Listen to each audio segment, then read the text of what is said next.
Oh, perfect. All right, so bear with me. I'm a little nervous. But yeah, thank you, Pastor B, for giving me this platform to share a few things with you guys about healthy living. I'm sure a lot of you are thinking, hang on a minute, she's a finance person. What on earth is she doing talking about diet and exercise? Well, I'll give a bit of background to it just so that um, a lot of you can understand why I'm up here today. So, I've always I know a lot of you know my husband as someone who adopts a very exercise, healthy life, well, not food-wise, but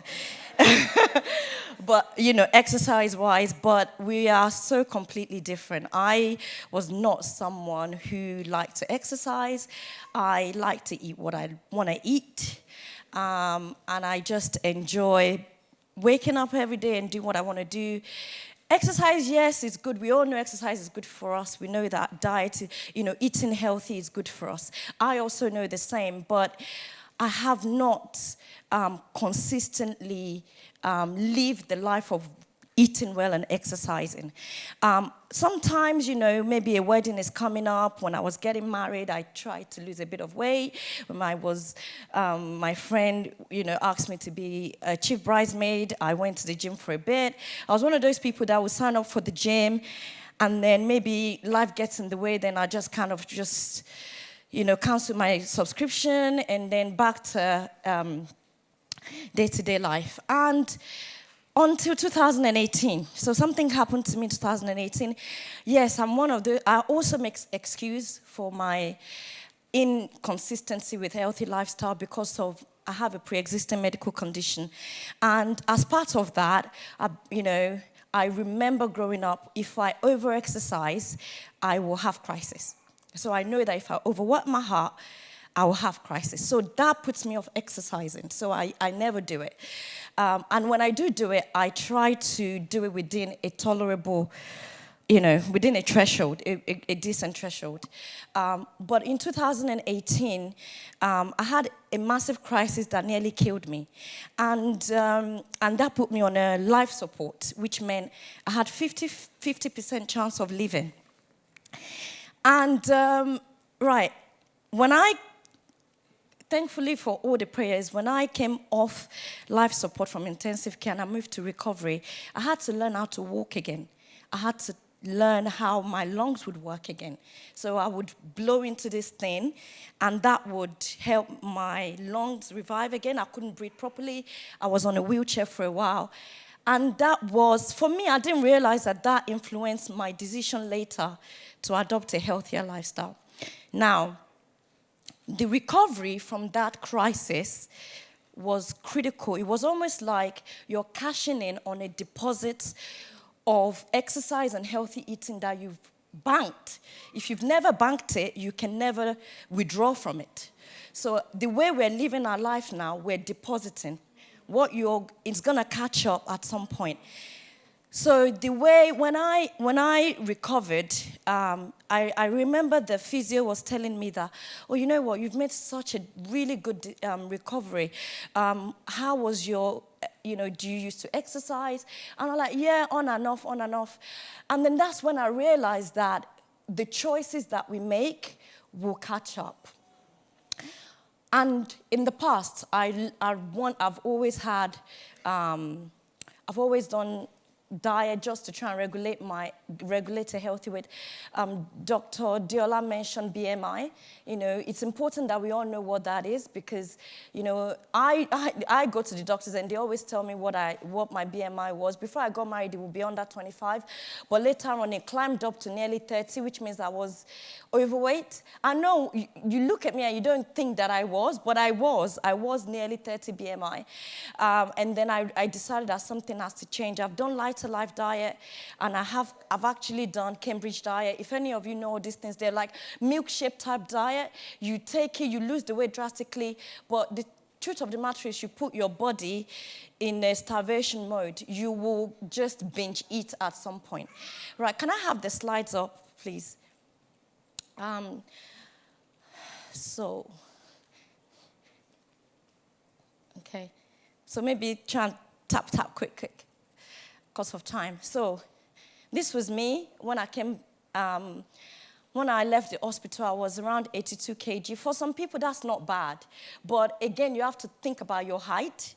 You know, that's important. So I was 82 kg. And it wasn't a bad way for someone who is a mother of two, who has a 9-to-6 career. And also, I volunteer in 3 departments in church. And what else do? And I also have a side business. So for me, there is no time to fit in anything. I eat what I can find when I can find it. And I decided that at that point, I didn't like what I saw. I didn't like, and also there's history of diabetes in my family. So I said to myself, there's history of diabetes in my family. I have a pre-existing medical condition. I just nearly died. I need to change something. Okay? So but I know that I didn't want to do Cambridge diet. I didn't want to do any of those faddy diets. I just wanted to do something that that would fit into my busy life and is consistent, is achievable, and it doesn't feel like I'm suffering, or maybe I'm over-denying myself. So I went and I went on a quest to look for exactly that. By the way, I'm not a certified nutritionist, just so that you know, and I'm not a fitness instructor, just putting it out there. I'm just here to share with you my journey, what I did. I shared this with other people around me, and you know what I did, and they achieved exactly the same result. Okay, so in 3 months, right? So I decided that. So I found the lady. She runs a Forever Fitness for Life program, and she said, "Look, she's been where I've been." And this is, again, mentoring. Pastor Bola always say, find someone who's been where you want to go. And she too, so she coached me. She coaches so many women. She coached me. And she said, what you're going to do is not going to be a quick fix. It's going to be your journey. You're trying to correct many years of wrong habits. So we're going to do it gradually. And you're going to go back to exercising, but you're going to do it at your own pace, okay? Not the next person right next to you. Not, you have people post stuff on social media. No, your own pace. Think about your own tolerance level, and that's what you do. Can I have the next slide, please? Okay, yeah. Okay, so, and what was it that she asked me to do? So it was a 12-week program. So 12 weeks was a long enough time to form an habit. Okay, so it has to be a lifestyle. So, right, so I wanted to maintain a healthy weight, okay? I wanted to avoid excessive fat and cholesterol in my food. I wanted to reduce the risk of disease linked to unhealthy lifestyle. I wanted to be a lot fitter. I want to run after my kids and not be panting. I want to walk to the station on my way to work and not feel like I'm going to die by the time I get on the train. I want to sleep better and have more energy, right? It's important, right? And I just want it to fit, and I want to be able to do it for for a very long period of time, and becomes part of me. Yeah, I've put some stats over there. It's important that we understand that we are what we eat. Okay, it says there every day, every 28 days, because of what you eat, your skin replaces itself. Every 5 years, your liver does. Okay, and every 10 years, your bones do. Okay, so, and it also tells you about your body makes new cells from the food that you eat. So whatever you're eating, we need to be in the habit of watching it. Next slide. Okay, so what I'm about to share with you, I shared with a few people, and okay, yeah, please go to the next slide. Okay. Right, I shared with a few people, and this is what happened. So some of these people did exactly what I did. In 6 months, 16 kg. In 6 months, 33 kg. Next. Right? Another 16 kg in 6 months.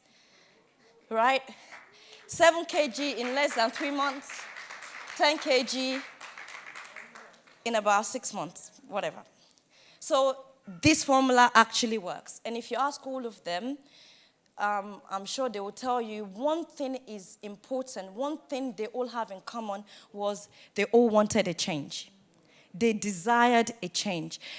Just wanting to be encouraged is not it. And if you want to be encouraged, fine, be encouraged. I'm encouraging you now. Wanting to be encouraged is not good enough. You actually need to desire a change. And I understand that we are at different points in our lives. Some people are not ready for that change yet. Some people, we don't need to wait for a crisis point before we make a change. You don't want the doctor to dictate what you should eat to you before you start making that change. But, again, different points in our life. So next slide, please. So what did I do? So the first week of my program, I had to cut out some complex carbs from my food. And that is obviously to allow my body to dejunk. And what did I eat? So many things you can eat. I eat my African food. A lot of my African food I eat. I can have spinach. And I know I'm Nigerian. A lot of the food I eat, Nigerian food, and some English food, because a lot of us I like this, I can't give up my pounded jam. Yes, you won't eat pounded jam on this program, but, but you can eat yam, okay? You may not eat pounded jam, but you can eat yam. You can eat your moi moi, you can eat your spinach, F4, whatever, but you won't put, what is it called? You won't put egusi in it, sorry, But all it is you take the food that you normally eat and you remove the junk from it. That's it. So when I make my spinach before, I would put cow foot, I'll put this, I'll put that. I use palm oil. Now, tiny bit of oil. But you know what, actually, I didn't realize what gives food taste. I thought, this junk is what gives the food the taste. But it's not. Just put in a little bit of mackerel in your spinach could completely, it would not change the taste of the food that you eat, literally. So in the first week, what I did was I would maybe make myself smoothie in the morning. I will have maybe smoothie and I'll boil egg and I'll have that. My smoothie could be as big as this. But what is in my smoothie? A lot of everything that I would have in my multivitamins. I could have spinach in it. I could have strawberry, any fruits that you like. Maybe reduce this most sugary fruits and have more combination of veg and fruits combined. And some people are like, spinach in smoothie, what's that? You won't taste the smoothie if you put apple and pineapple in it. Literally, you won't taste it. Okay? So that's that. And then in between breakfast and lunch, I would have maybe a banana or a yogurt. And for lunch, I would decide, if it's the first week of trying to just detox, I will have, maybe at work, I can go for soup. I can go for salad. I can go to M&S. If they have a deli M&S, I can have, I can get their chicken, roast chicken with some vegetables. I'll have that. When I get home for dinner, I'll have omelette. I'll have omelette and I'll have maybe chicken. I always have roast chicken in the oven and I'll eat that. And yes, in the first few days, it felt like, okay, this was good. It felt tough at some point. I was starting to miss maybe my rice, my spaghetti. But I'm like, no, I'm going to stick to this. After a while, I completely didn't miss it. And then come week 2 to week 12, I was able to introduce one. Instead of just having those meals that I mentioned to you, they sound light. So you may feel a little hungry. But if you can handle fast, you can handle it. By the time you do, the first week, that first week of just removing that carb, your body will detox itself, okay? And what that means is you will just constantly be going to the toilet. In that 1 week, you could lose up to 2 kg, 2.5 kg, depending on how much weight you're carrying. In the following week, and then what I did in the first week is because I wasn't eating any carbs at all, I would only, just brisk walk, nothing excessive exercise, just brisk walking. That was it. In week 2 and all the way to week 12, I was allowed to introduce one carbohydrate, but good carbohydrates like super grains, right? It could be bulgur wheat. It could be, I mean, this is the timetable of the food I eat. There's a lot in there. There's moi moi in there. There's yam in there. There is quinoa in there. There's bulgur wheat in there. There is, instead of rice, you can replace it with cauliflower rice, right? They have all of that in store now. You can, some people didn't believe that they could go without actually eating rice. Ask some of the people that actually did exactly what I did. Because you can have bulgur wheat and it tastes exactly like rice. Exactly. You can have, the difference is rice have already been stripped off of its nutrient, right? Whereas with bulgur wheat and all this super grain, they're fiber food and they're really good for you. Okay, so you introduce one more carbohydrate today and you realize that your stomach has shrunk from week 1. By the time you get to week 2 and you're starting to eat bulgur wheat, or even if it's just one a day, or you eat yam, you realize that, actually, I could keep going on this detox for a longer time. But no, don't do the detox for a longer time. It's not sustainable. Again, the whole idea is to do something that is sustainable. So, yeah, so you introduce, so on a typical day, so I've got a meal that I would eat on a typical, so this is like 3 days worth of food. So my breakfast could be berry smoothie and I'll boil egg with it. My lunch could be salmon and veg if I'm working from home. And for dinner, I will make bulgur jollof. Instead of rice, I will use bulgur. Instead of fried rice, I will use bulgur or quinoa or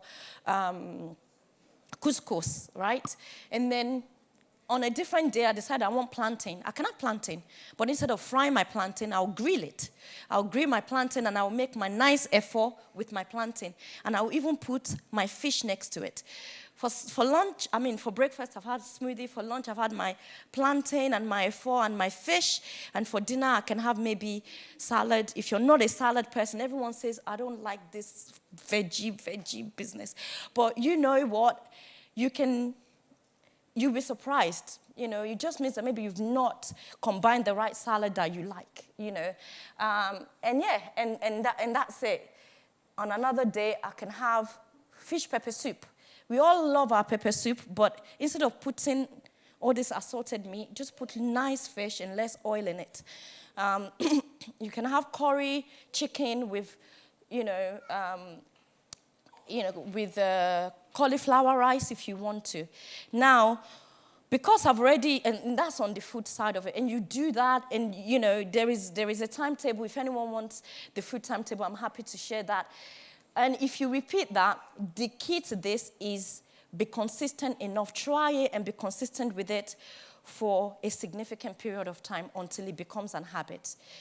In that 12 weeks, every week, I would step on the scale in the morning. That was the program. I had to report how much weight I was losing.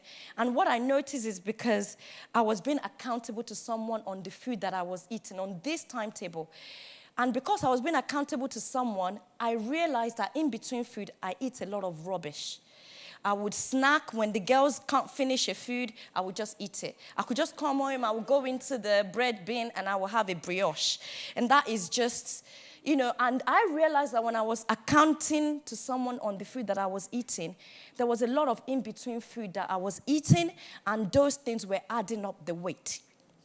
Okay, and by doing that, in a week, every single week on this program, I was losing on average 1 kg. By week 12, I had lost 12 kg. And that's how I lost 2 stones. And then what I was doing then is the exercise. So this is the bit that a lot of you don't like to hear. Believe it or not, I hated exercise. But I can tell you, exercise can be enjoyed. Okay? I could never run for 2 minutes. Now I can run 5K 3 times a week. I could never. And how did I start? I don't run 5. If 5K takes me an hour, it takes me an hour. It may take another person 20 minutes, but it's my journey, not yours. Okay? So that's important. Take it, one step at a time. It's a journey. It's not a sprint. And everyone you see out there showing off about, I just done 10K, they started one day. The difference between you and them is that they stuck to it. When it was taking them an hour, they didn't tell anyone. They only told you when it took them 20 minutes. Exactly. So take your baby step. Don't compare yourself to anyone. And some of the good tips about once you're starting out to exercises, if you know that it's a bit of a struggle for you, you can do it from home. There's YouTube now. I can exercise from home. You don't even need to, if your life is so busy, you don't even need to sign up for a gym, you know. Someone like Daya, I'll use Daya as an example. She didn't sign up to the gym when she did it. All the weight that she lost was from home.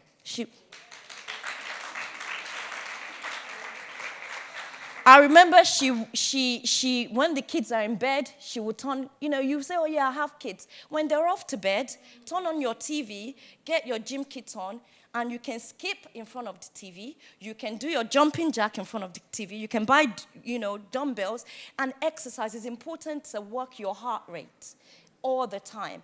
And you can do it. It's not impossible. You can sign up to 24-hour gyms now. When the kids are in bed, that's what I do. When my kids are in bed, I just go to the gym. Okay? It could be at 11 o'clock at night. Well, that's when it suits me. I'm not an early morning person. Some people go very early at 4 a.m., 5 a.m. That's not me. So I go when it suits me. When I'm working from home, I use my commute time to go to the gym. So the time I would spend on the train, I would use that time. It's all about if you want it. Do you want it? Do you want to achieve it? Do you want to make a change in your life? Don't let the change be forced on you.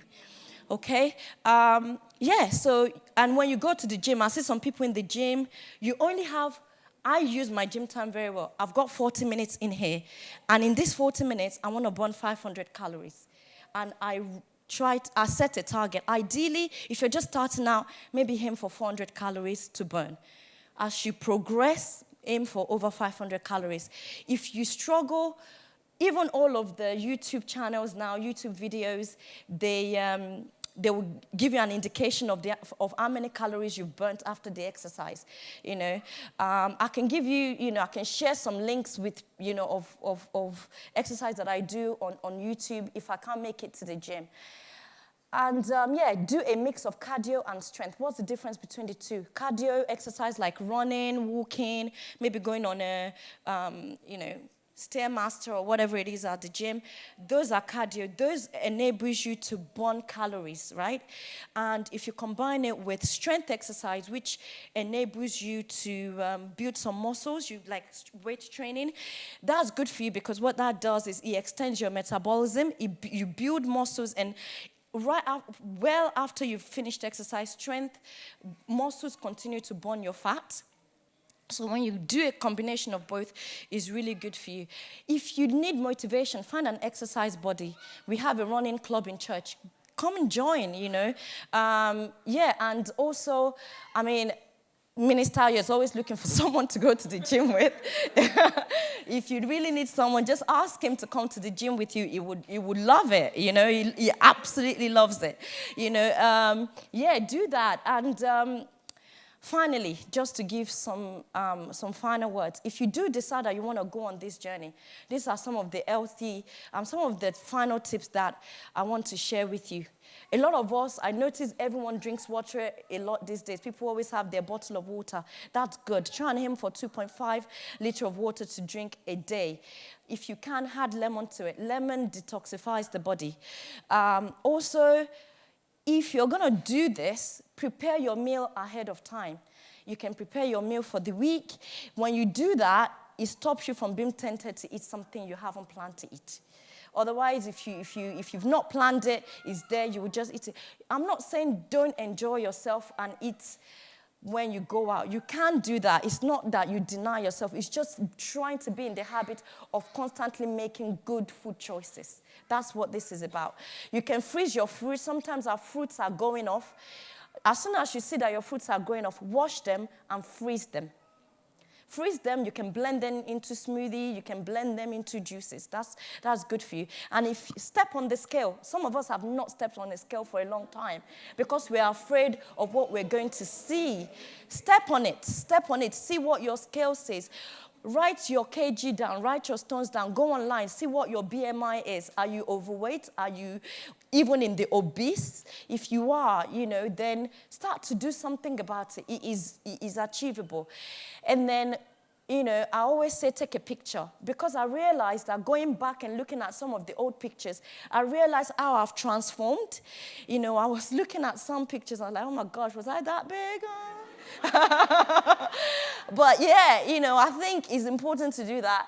And if you're going to start, I would advise you to, if you can invest in a fitness watch, is good. If you can buy a high-impact bra, because as you exercise more, if your bra, the sports bra you're wearing is not a high-impact one, your boobs will sag, especially if you're, So another thing to do is, if you have the money and you can invest in a personal trainer, that helps, that works, that motivates you. Sometimes you don't want to get up, but if you know you have an appointment with a personal trainer, you have no choice but to get up and go.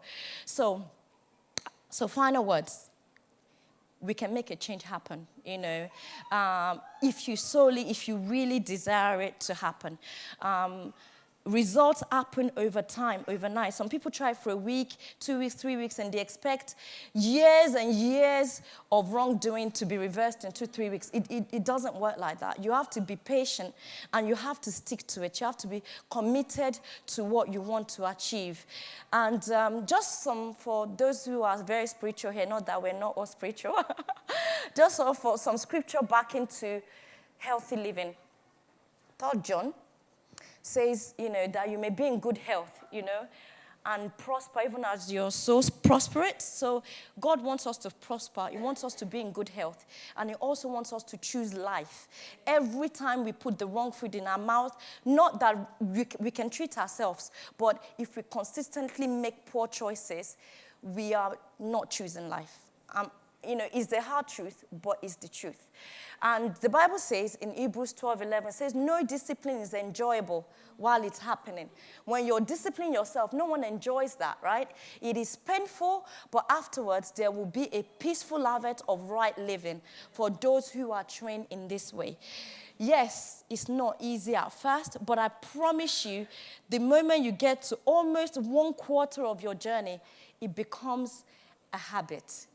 It does. It definitely does. And if you keep going at it, it will just then become a lifestyle. And once it becomes a lifestyle, you've replaced your existing lifestyle to the new lifestyle, and you won't even know how to go back. The moment you start eating wrong, your body feels it. You feel lethargic, you feel slow, and you just know what to do to get back in line. So I think that's it for me. I'm going to be out there at some point just to show you some of the smoothies that I make. And you can see that they don't taste too bad. Thank you.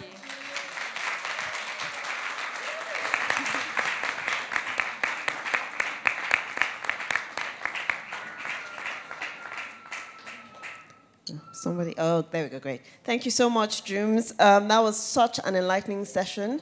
And I have so many questions that I want to ask.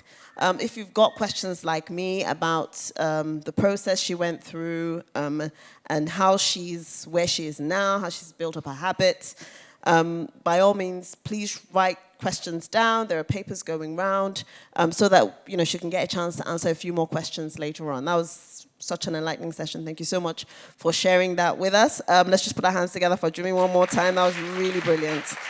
Wow. Okay. I've got the pleasure of inviting our next speaker. I don't know if you've ever heard her husband introduce her, this next speaker, or you've ever heard him speak about her. You just want to be in love again.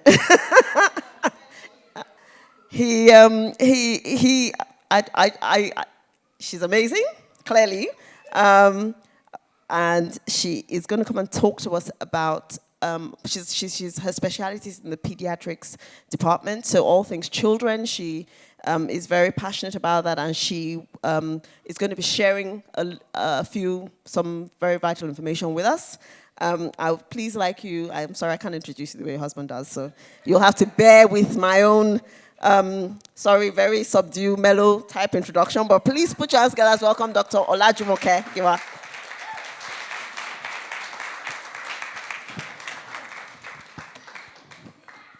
Hello, everyone. Hello. Hi, good afternoon. My name is Olajumoke Giwa, and thank you for that introduction. My husband overdoes it most of the time. He can be very dramatic.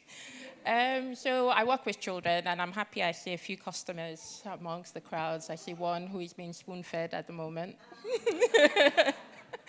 I love what I do. I've always wanted to be a doctor. When I was about 5, I was looking through a picture book, and there was N for nurse, and I pointed at the picture, and I told my dad, oh, that's what I want to do, because his sister was a nurse, and he was like, no, you're going to be a doctor.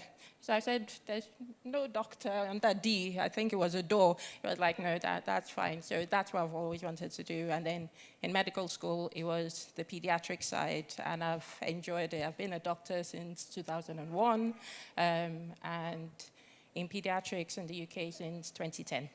So what I'm going to talk about today is making healthy choices for your children.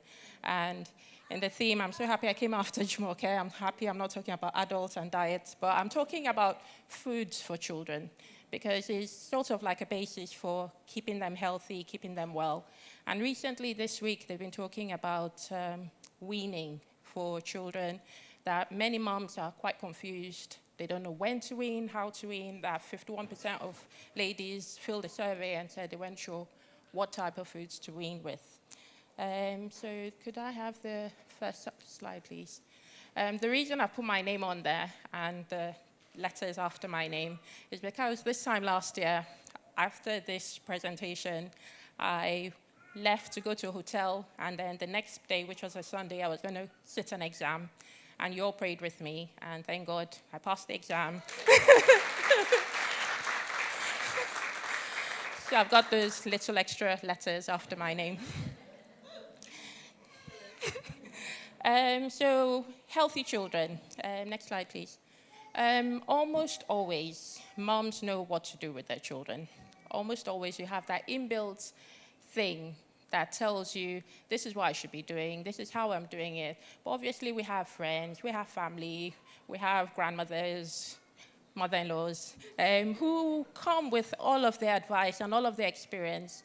And sometimes you're not particularly sure if you're doing the right thing. So sometimes these talks are just to help you know that you're on the right track. You're making the right choices. You know what you're doing sometimes. And then it doesn't always feel like it, but you will keep going with it. So the right diet gives children a strong basis for a healthy foundation. In the last month, I've been in consultations with children who are very overweight. We're now starting to see type 2 diabetes in children. Type 1 diabetes, yes, sometimes children get it, but when you start to see a 10-year-old who's 80 kilos or a 13-year-old who's 140 kilos, you start to wonder what exactly has gone wrong. And in those cases, you start to see the complications that happen with anybody who is morbidly overweight. You start to see complications of type 2 diabetes, heart problems, knee problems, they have arthritis, and these are children who are young. They should be active, they should be healthy. Next slide, please. So, previous one. I didn't know you had changed it. So it's one of the biggest health problems in the UK at the moment. It's causing a burden on the NHS, which is second only to smoking. Almost by the time children start primary school, almost 1 in 5 children is overweight or obese.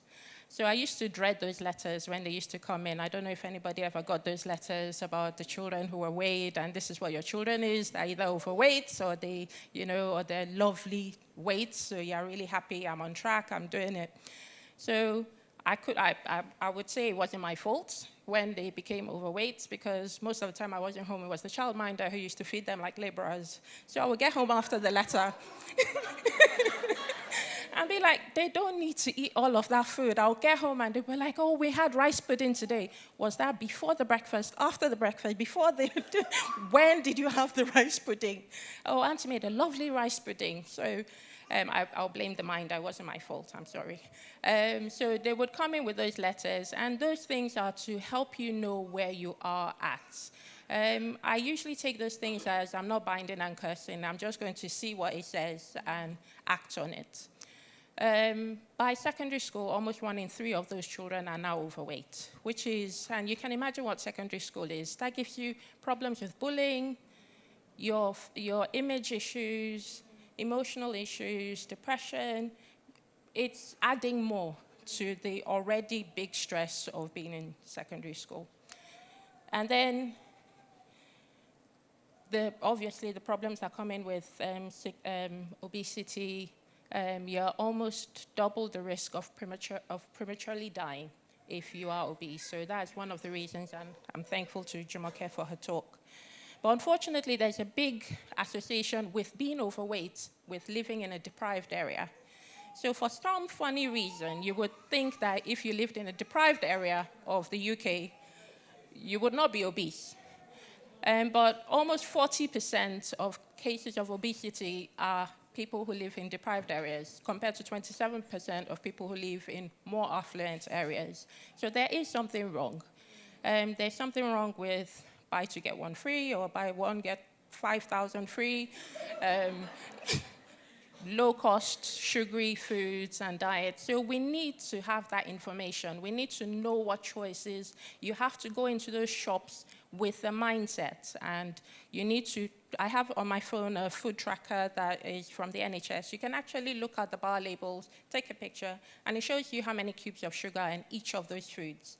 I tried it this week. I haven't used it in a long time. I tried it this week with baby foods, and I think for some reason the baby food companies are not allowing you to track it. But you can work out what the grams per weight, especially in those baby yogurts.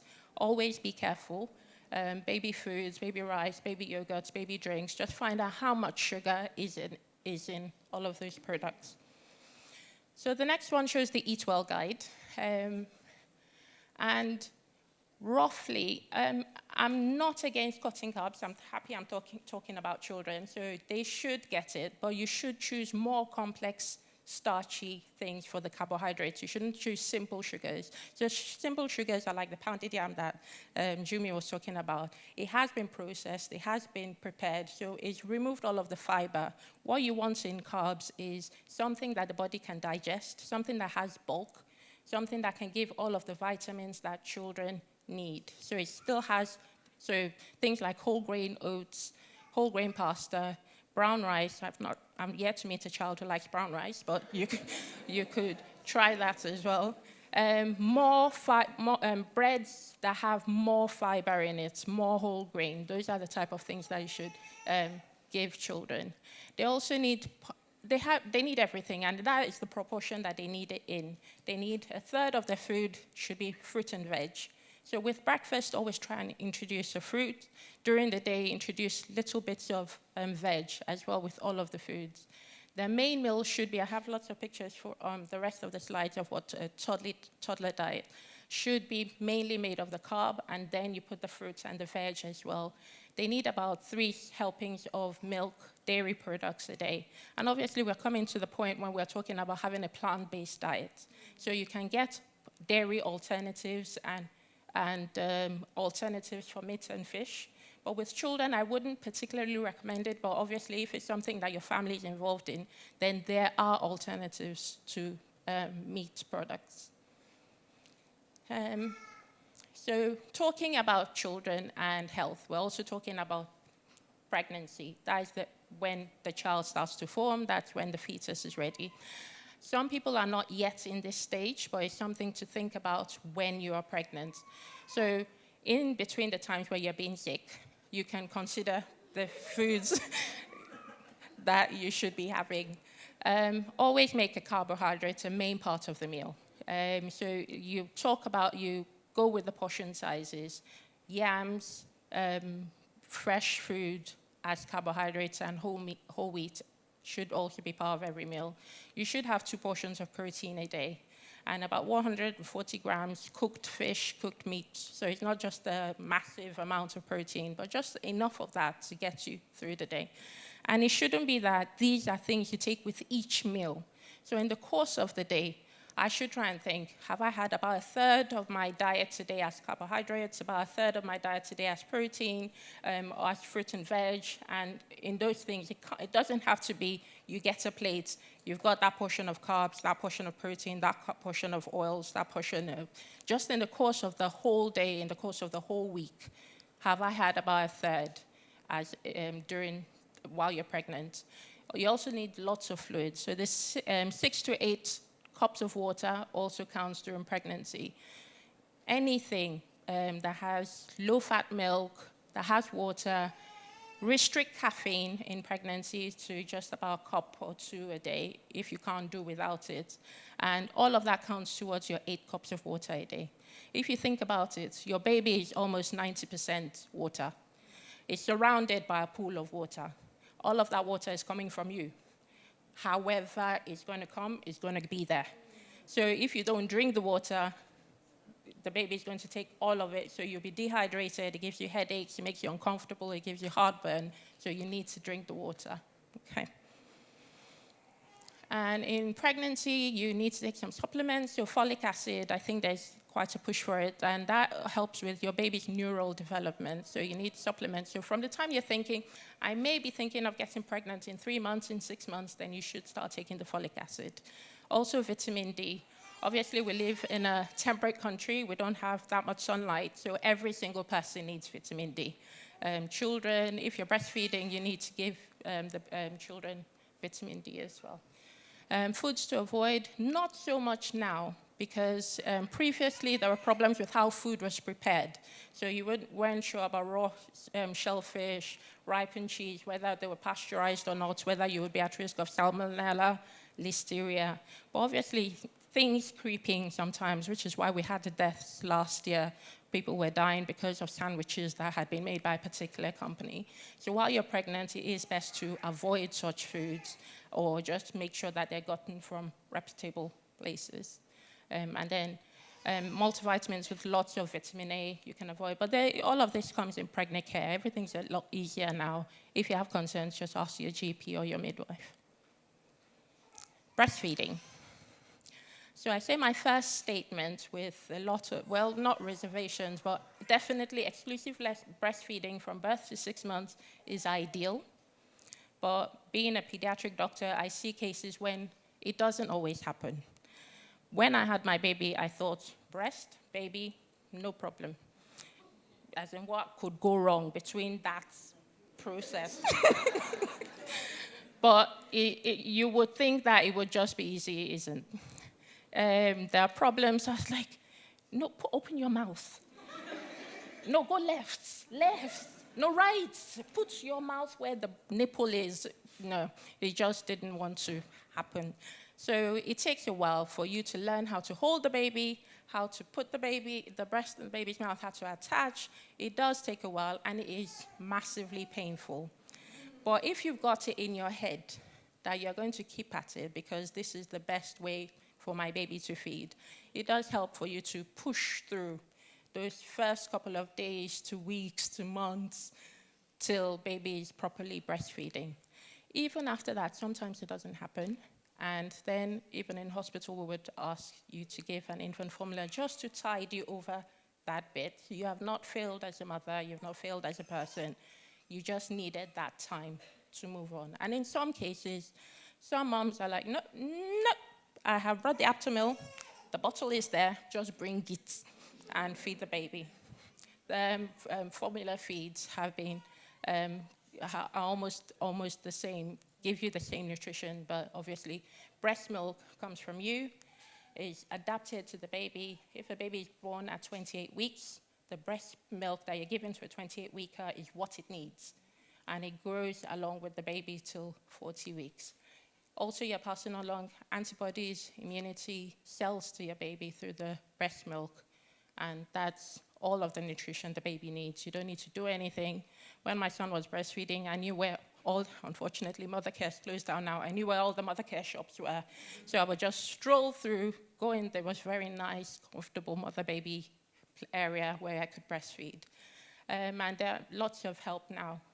Breastfeeding counselors, your midwives are great sources of help and advice to help you along that path. And then vitamin D as well, babies need this. If they're having more than 500 mils of a formula per day, then they don't need a vitamin D supplement that's already been in the breast milk.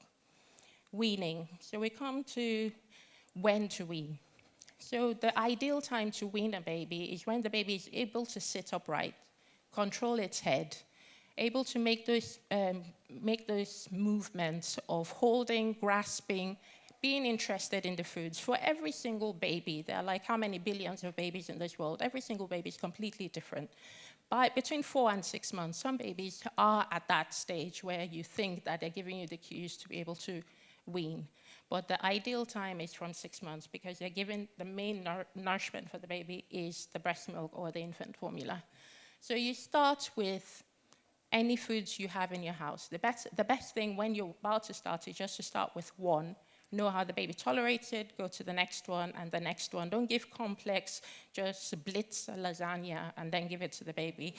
You need to start with less complex things. And then it progresses by just completely pureed foods. You can give some with soft lumps by 6 to 8 months when child is able to make those movements between chewing and swallowing. And then by 12 months, finger foods. Finger foods are not what's-its. Finger foods are like chopped up apples, avocados, bananas, soft things that baby can digest and hold, but can hold, make that pincer motion, and then hold the food and eat it. Toddler years. Portions are very important for toddlers, which is why the person who looked after my kids and I used to fight. I was like, they've only gone to school and come back. They haven't built a house, they haven't been plumbing, they don't need to eat like massive amounts. So every child eats a different amount of food. So what Nancy is eating is very different from what Stella wants to eat. And taller, more active children eat lots more than shorter, less active children. When you're starting to get a toddler, it's not running around the room around them with food in your hands. Just try and make everything nice and relaxed. Put the dish on the chair, on the table, and encourage them to eat. They also need foods from the 5 food groups, and they also need 6 to 8 drinks a day. Juice is not a drink. Water, preferably, very dilute juice drinks if you have to, but that counts for 1. The other 6 to 7 have to be either water or low-fat milks if they're after 12 months old. They don't need gallons and gallons of milk once they're 12 months old, because what milk does is it prevents them from absorbing iron from the other types of food. So I've seen children whose your normal HB should be about 120, which is how much your blood level is, and I've seen a child whose was 50, just because their parents were like, the child will go to the fridge and take the milk. So that milk made the child very anemic, very unwell. So you don't need loads and loads of milk once you have hit 12 months old. You can have 3-4 glasses of milk, and preferably cups, not bottles, just because of dentition and growth and development. And set a good example yourself. You can't you can't expect them to eat cucumbers and sandwiches and tomatoes, and they're looking at you and you've never had one with them. So these are the portion sizes you were talking about. So for cereals, breads, a toddler eating this is doing very well. Obviously, a little more if they want, a little less when they want to. Pasta. So my husband, when he saw this, he was like, who's eating this? I was like, it's not you we're talking about. It's children who are 1 to 4 years old. So fruits, veg. So all of them in combination. So yogurt, this quantity is fine for this. So 1 or 2 portions a day of these type of foods. For meat, if a child is getting a meat-based diet, they can have 2 portions of this a day. If they're getting a plant-based diet, then 3 portions to give them the nutrition that they need. And sweets, a little bit once they can have it. And then when they're all combined together, these portion sizes are not bad, as in for an average toddler. They don't have to eat heaps and heaps of food because children will get what they need. If they need more, they will eat more. But you have to make that decision to give them. So when my son is 14, when I see him going to the sugar thing and he's pouring more sugar, I'm looking at him with the size of, I just grab it from him and make healthy, why not a banana? You don't have to have another digestive biscuit. Just have that conversation with your children. And there's loads more information from an infant and toddler forum website, which is really helpful. You get lots of information from it. I'm not a dietitian. I see it when it goes wrong in hospital, but all the dietitians in the UK have come together. They've got a website, and they've put all of that information together. So the BDA side, just type in BDA food facts, and it comes up. Adults, adolescents, everyone. Thank you for listening.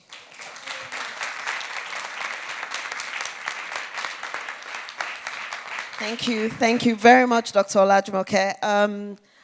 I know we were taking notes, I was taking notes, but I was just thinking it would be really helpful if we get some of these slides.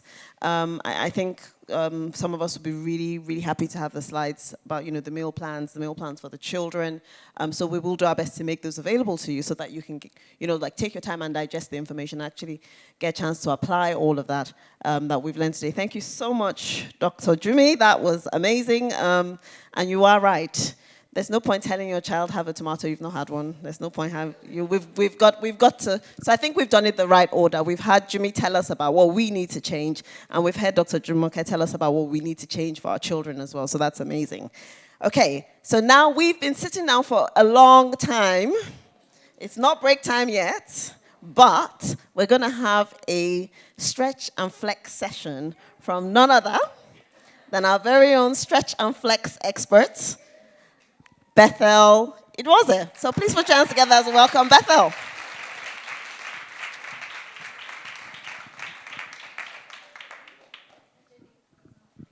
I'm so sorry. I failed you. In this time, I'm going to ask everyone to stand up, please. Can we stand up, please? Oh, dear. Is it working? Yes, hello. Can you hear me? Can you all hear me? Yes. Okay. You're not exercising just yet. I'm just going to ask you to take a few deep breaths. So I'm going to stand, feet shoulder width apart. Roll your shoulders back. Make sure you're nice and tall. Breathe in through your nose, a deep breath, and exhale through your mouth. So, and then exhale through your mouth. Another one. One more. Cool, that was actually just for me because I'm a bit nervous, so I wanted everyone to breathe with me. Cool, you can take your seats. Thank you very much. So we're going to be going through, firstly, about me. So my slides, sorry. So yeah, we're going to go through me. We're going to learn about me. Then I'm going to teach you the difference between stretching and flexibility. If I'm too fast, please let me know. I have a tendency to speed up. I'm going to take you through benefits and risks of flexibility, key problem areas. I'm only focusing today on your backs and legs. If you have any other problems, come and talk to me, and I can stretch with you on another day later. We can book an appointment. I'll give you some tips and then some contact details. So, yeah. About me, I am Bethel Idwaze, if you don't know me. I'm 22 years old. I'm a Henley business graduate. I did management with IT about 2 years ago. So yeah, I work in consulting now. I'm a project analyst. If that was too fast, I work in consulting. I'm a project analyst. About last year, January, I have a passion for pole fitness. If you don't know me, I'm quite flexible. I've been doing pole for about 6 years now. And about last year, I decided to get qualified and start my own business. So I'm an expert pole fitness 1 and 2 professional teacher trainer. And my business is called Be Pole Fit. I'm a pole fitness teacher. It's about 3 minutes from here. I'm not a doctor, so anything I tell you today, I'm not a doctor. I just know what I know, and I've been taught what I know. Cool. So stretching and flexibility. Stretching is the physical act of extending something beyond its normal length. There are so many different types of stretching. Static is what we're going to be learning today. Passive and active, dynamic, ballistic. There's many, and I'm not going to go through all of them because we'll be here forever.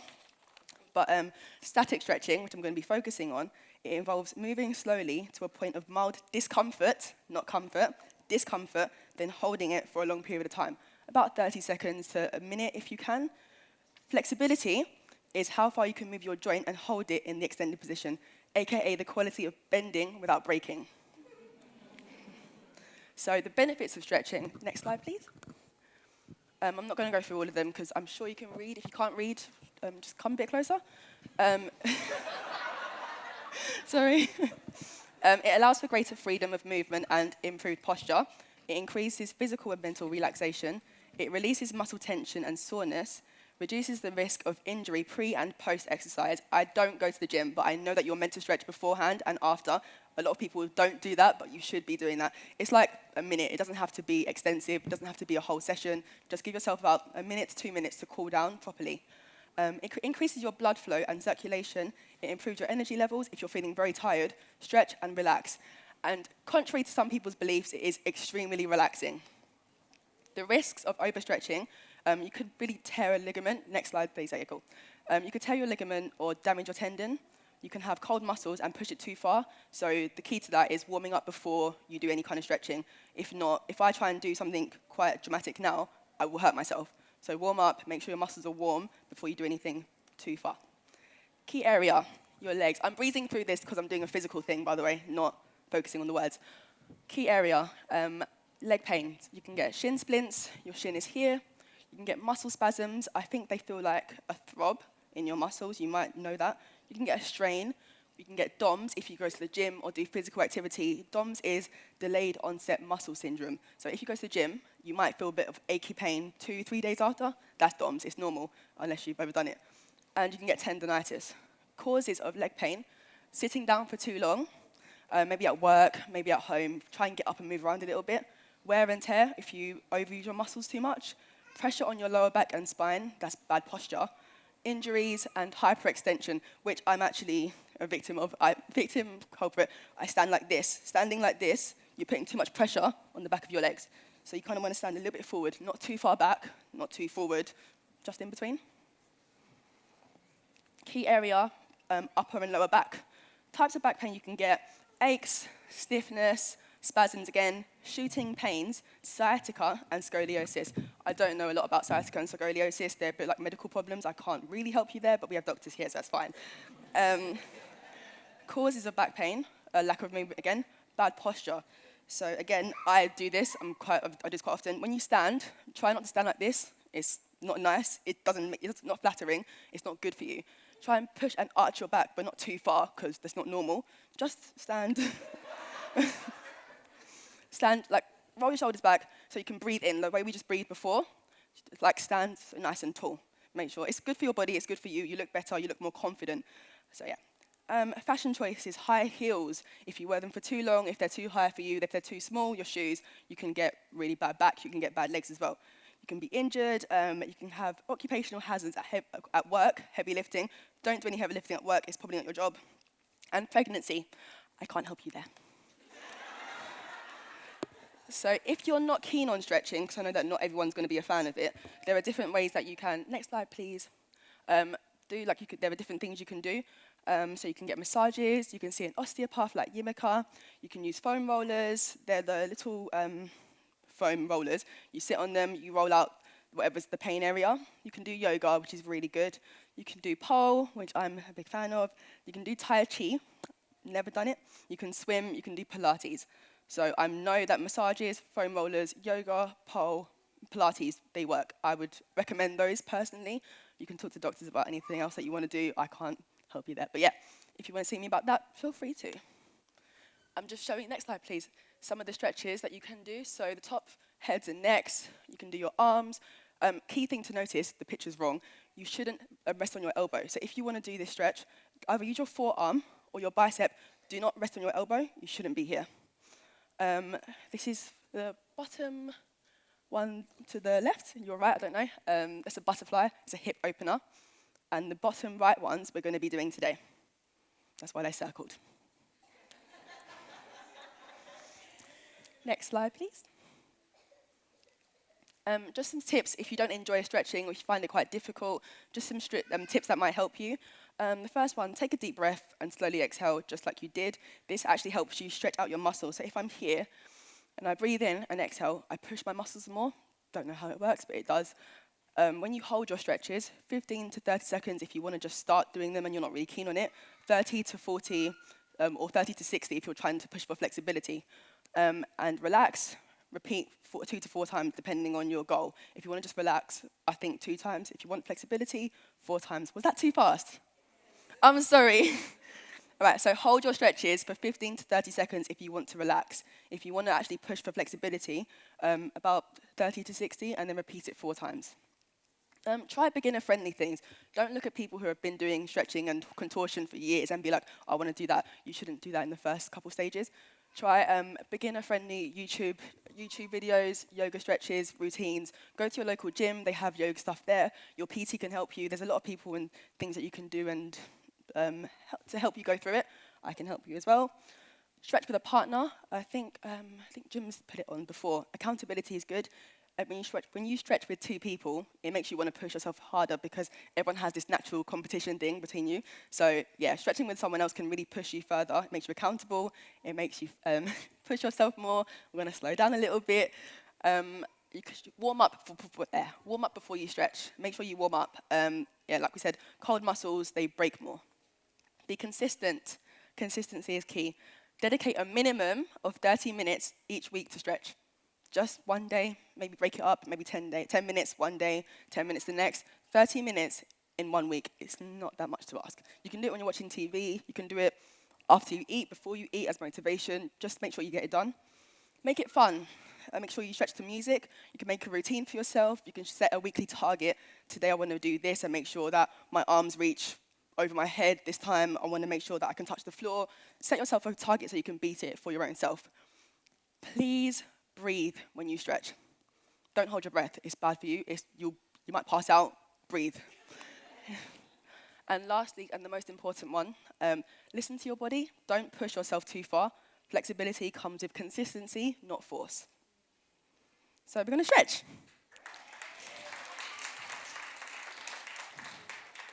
If you want to contact me, my LinkedIn, I don't use LinkedIn. Please don't contact me on LinkedIn. Those are my Instagrams. The next slide, please. Yeah, that's my Instagram. That's my business page. If you want to come do poll, if you want me to stretch with you, I can do one-to-ones. I can do group sessions, whatever you want. Just let me know. That's my phone number. And yeah, come meet me after. We can do some stuff. So we're going to stretch. Right. I'm going to show you what we're going to do first. And if you want to, then you can just, well, I want all you guys to come do it with me. But I'm going to show you first, and then I'll walk you through it after. So the first stretch is called a cobra. We're going to do this. Push back. Here. Then you're going to roll out again, back into your cobra. Oh dear, trousers fall in. Push back again. Then you're going to come up, and we're going to do cats and cows for your back. Cats and cows. We'll do a few of those, then we'll come to the floor. We'll do some floor work. You're going to straddle, not this far, and we'll do a bit of leg work in the middle for your back and legs, other leg. And then bring your legs together, and we'll end here. Is that okay? All right. It'll be slow. We'll do it slowly. So if you want to all stand up, find a space. If you don't wish to do it, that's absolutely fine, but I would prefer if you did. So find a space, come forward, come on the stage, find a space in the flanks. Space out, space out.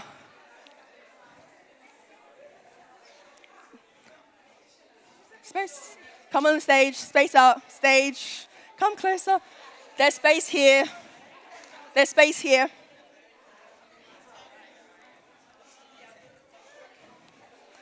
There's space here. You're going to need it.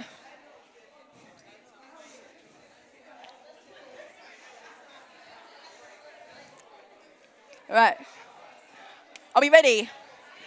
Please pay attention because it can get quite dangerous. Make sure you're listening. Pay attention. All good? Cool. So there's 2 ways to get into the first one. You can either start from standing, walk your hands down, And push up. Good, good. Good. Come down. Or, are we listening? Oh, listening. Listening. Start from the ground. You ready? Start on the ground. Hands by your chest. And push up. Good. Push up. Just your lower back. Your hips should be on the floor. Your arms should be straight, like this. Hips on the floor, arms straight, and legs back. If you can, push your arms forward so you can push them straight. Good, good. Head up and breathe in through your nose, out through your mouth. In, breathe. Not yet.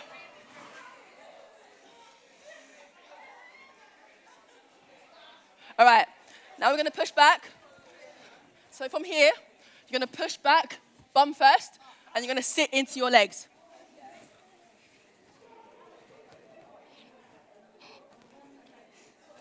This should be relaxing. Your arms should be straight, your bum should be down into your legs. This should be, your arms should be straight, your bum should be down. Good. Good.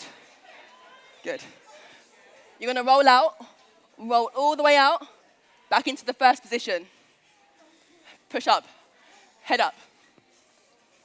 Hips on the floor, arms straight. Good. Good. Good. Push back.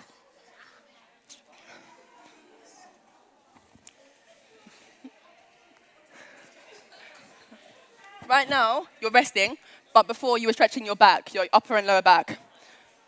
Then you're going to come up onto all fours. Shoulders and your hands underneath your shoulders, dead straight. I shouldn't be here, I shouldn't be here, dead straight, nice and strong. Push your hands into the floor, yeah?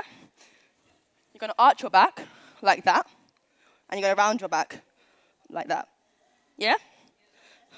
Arch, head up, round, head down. My upper back is up.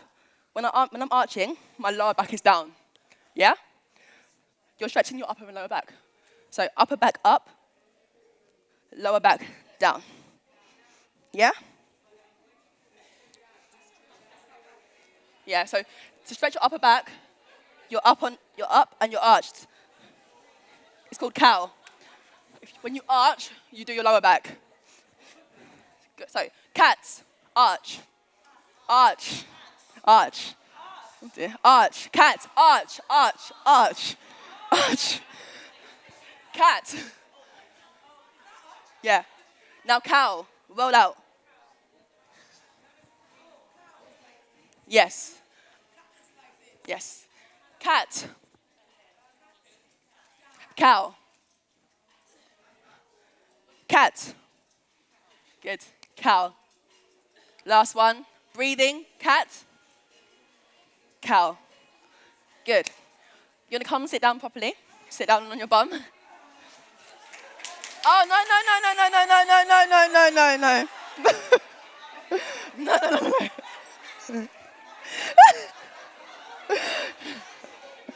All right. Where you are, can you hear me? Are we listening? Can you hear me? Where you are, you take your legs as wide as you can. If you're wearing a skirt, careful. Okay. So as wide as you can. Remember, it's the point of mild discomfort. You should be a little bit uncomfortable. If you're here and I can't feel it, you're not working hard enough. So push out as wide as you can until it's uncomfortable. Take your hands and you're going to gently pulse forward. Pulse. Your legs should be straight. No bends in your knees. Pulse. Pulse. Right now, you're stretching your legs and your hip muscles. So pulse. Pulse. Legs wider if you can. Legs wider. Legs wider. Oh, don't worry. All right. Now you're going to go to your left knee, find your left knee, face to left knee. And bounce there.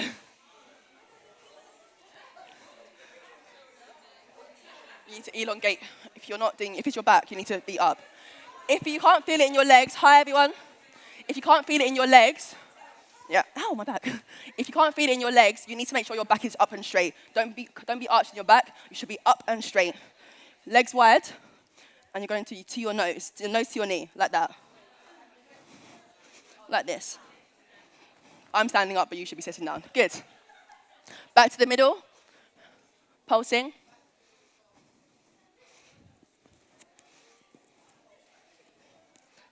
Other side. Pulse it.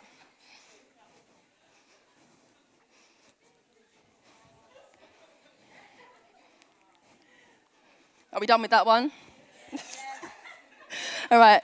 Bring your legs together to a pike. So that means legs closed. Feet flexed. Flexed means not pointed. Flex. So feet flexed.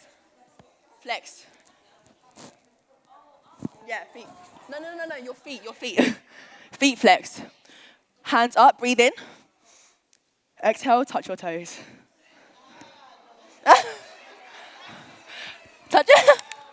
Touch your toes or your ankles or your calves, depending on your flexibility, or your knees. Standing up. If you don't want to sit down and do it, you can do it standing as well. So breathe in, exhale, touch.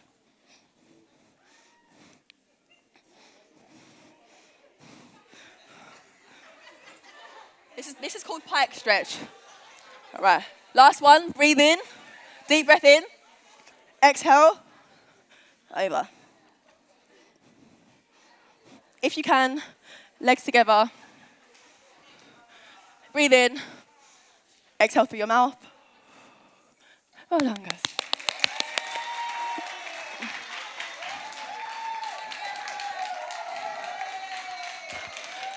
So if my contact details are still there, if you need help standing up, just call somebody. Auntie, you okay? Auntie, you okay?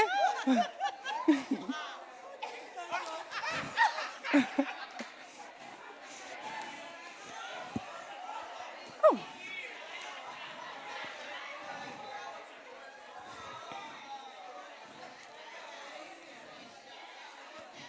So like I mentioned, I do, if we're all ready and listening, yeah, just gonna wait.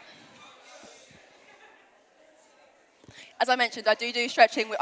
Guys, hello, hi, sorry. I want to round up quickly. I do stretch with you one-on-one if you need any kind of help with stretching or if you have any pains or aches, I can help you do that. I also run weekly pole classes on Mondays in the Europa Centre, 3 minutes from here. And yeah, if you're interested, just let me know. Thank you.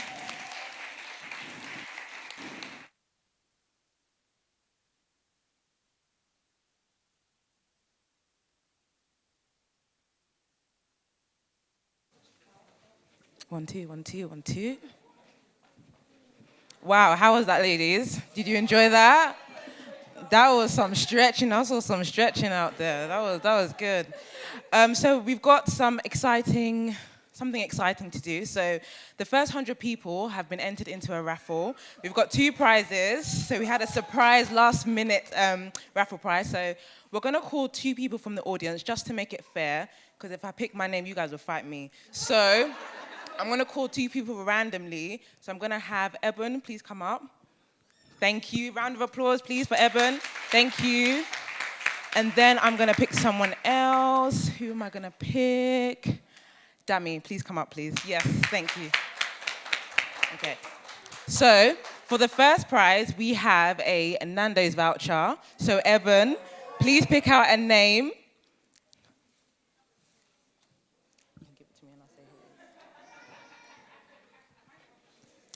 Okay, and if the person's not here, they're not getting it. Yeah, they're not here. So I'll pick. Yeah, that's fair. Yeah, I think that's fair. So the person that we've picked out is Wumi Ladele. Is she here? Yeah. Woo! There you go. That's your Nando's voucher. Awesome. Okay, Dami, can you please pick out a name?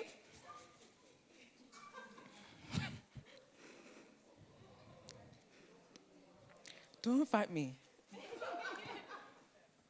Okay. So this is Kemi Shodende. Is she here? Kemi?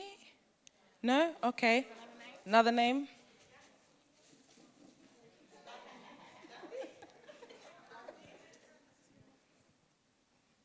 The next name is Carla Golding.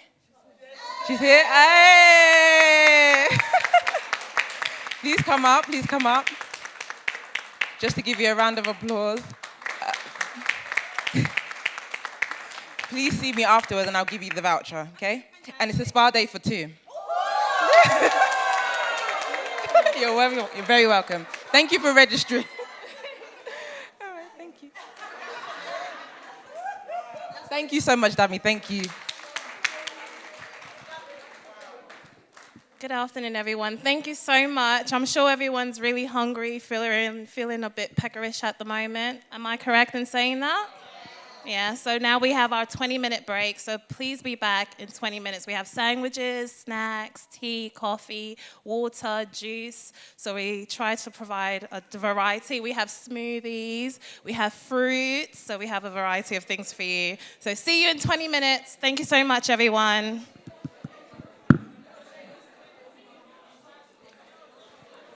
Good afternoon once again, sisters. If we can just, thank you, Martha. If we can just settle down for the rest of the session. I trust you're having a great one. I'm having a fantastic time. It's been so enjoyable. It really has. So if I could just have your attention, if I could just crave your indulgence. We're nearly there, but we need to just finish off and just, get into the rest of the session. It's amazing so far. Just so much. The stretching session was really lovely, interesting. It was so good. And all the sessions have been amazing. So thank you for all our amazing speakers so far. I'm just waiting for more people, so I'm going to sort of waffle on a little bit, just to make sure that we can get in everybody. I know Minister JP is going to sort of say that we're ready to start.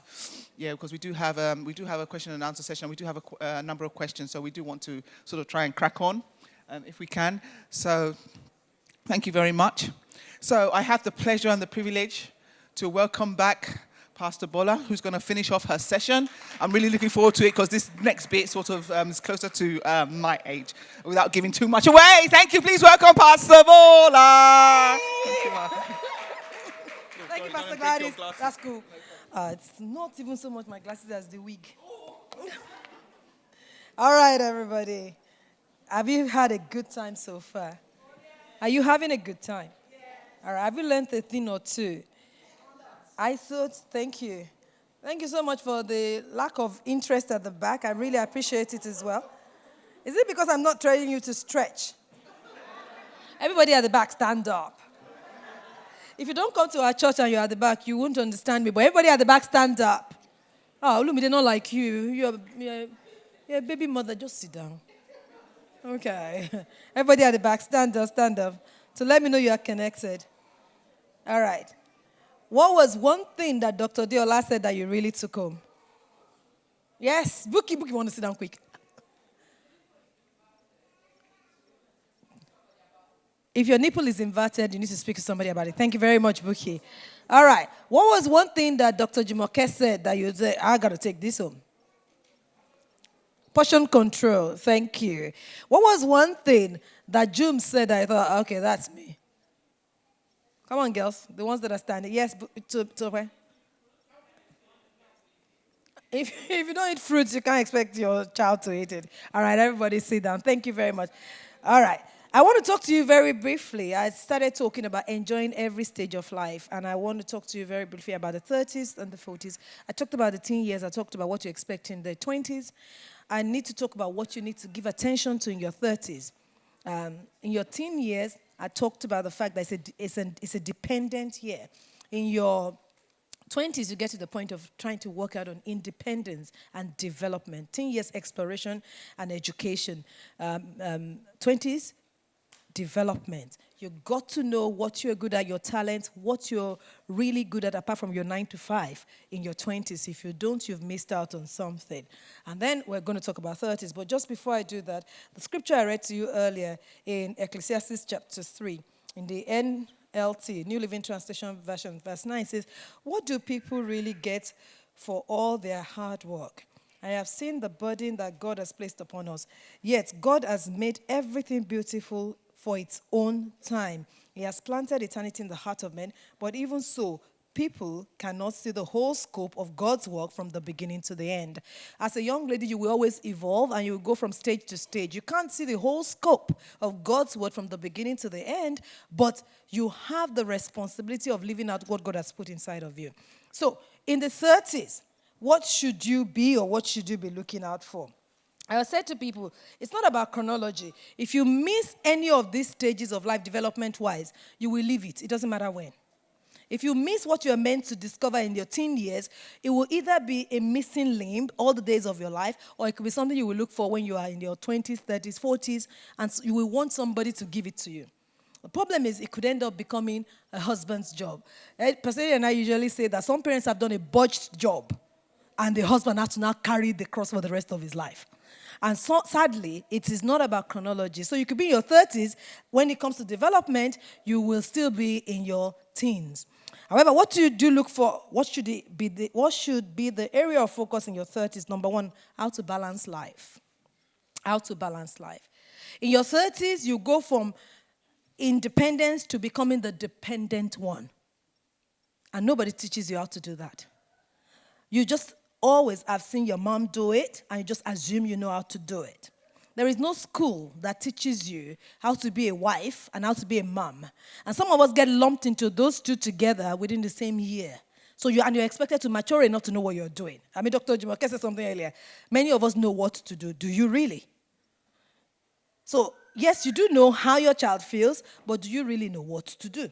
In your 30s, you are expected to be balancing life. In your 30s, you'll be looking closely at family welfare. What kind of family do I want? But if you have not developed yourself in your 20s and developed the image of what you see of yourself in the future, you will have a difficult 30s.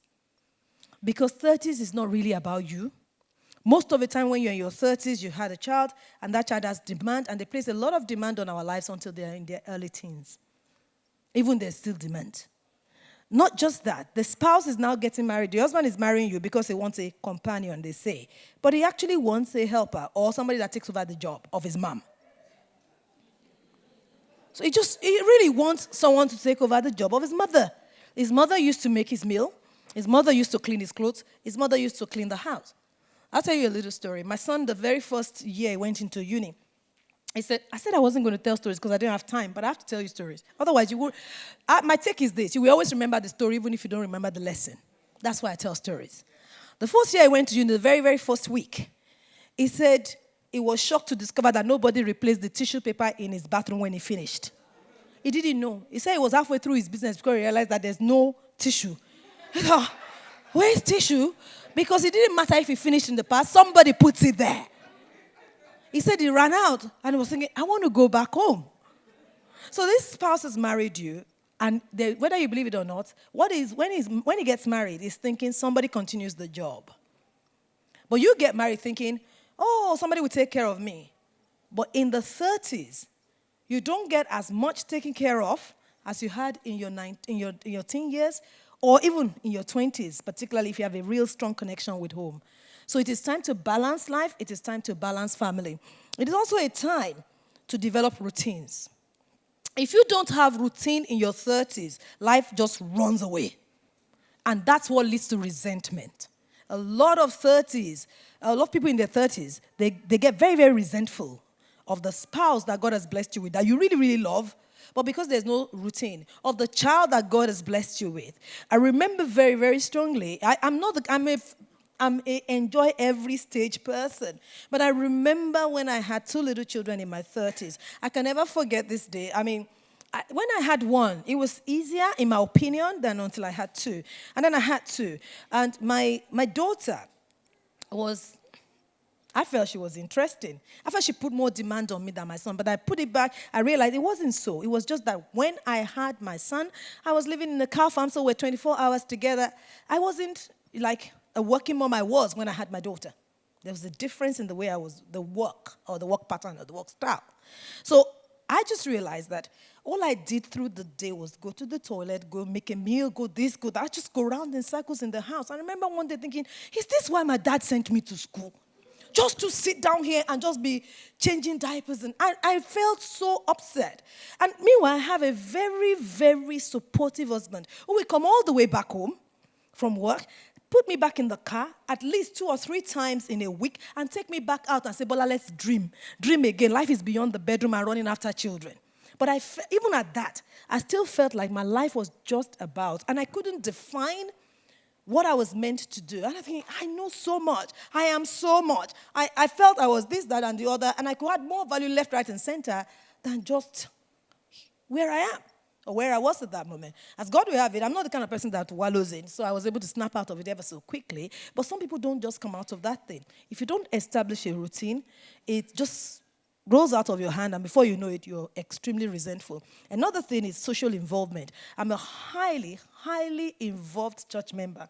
I would talk about this as like kingdom come. Any church I find myself, I am involved to the T. And I keep saying to myself, I started serving God before I had children. I will serve God all the days of my life, whether they are there or not. They will not stop me.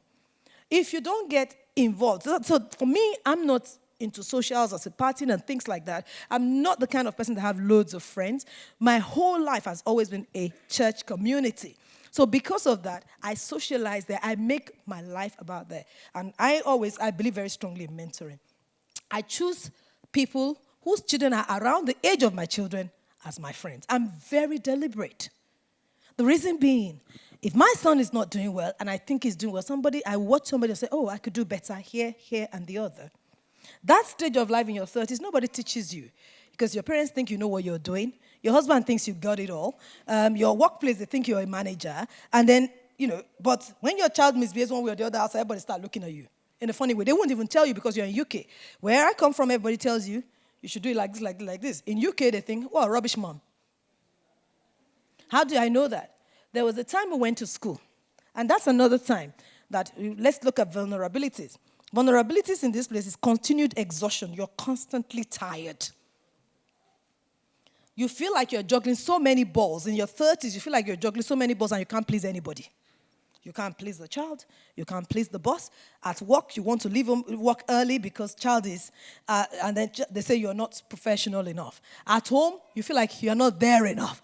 With the husband, it says the sex is not enough. So there's just nothing that is enough in the 30s.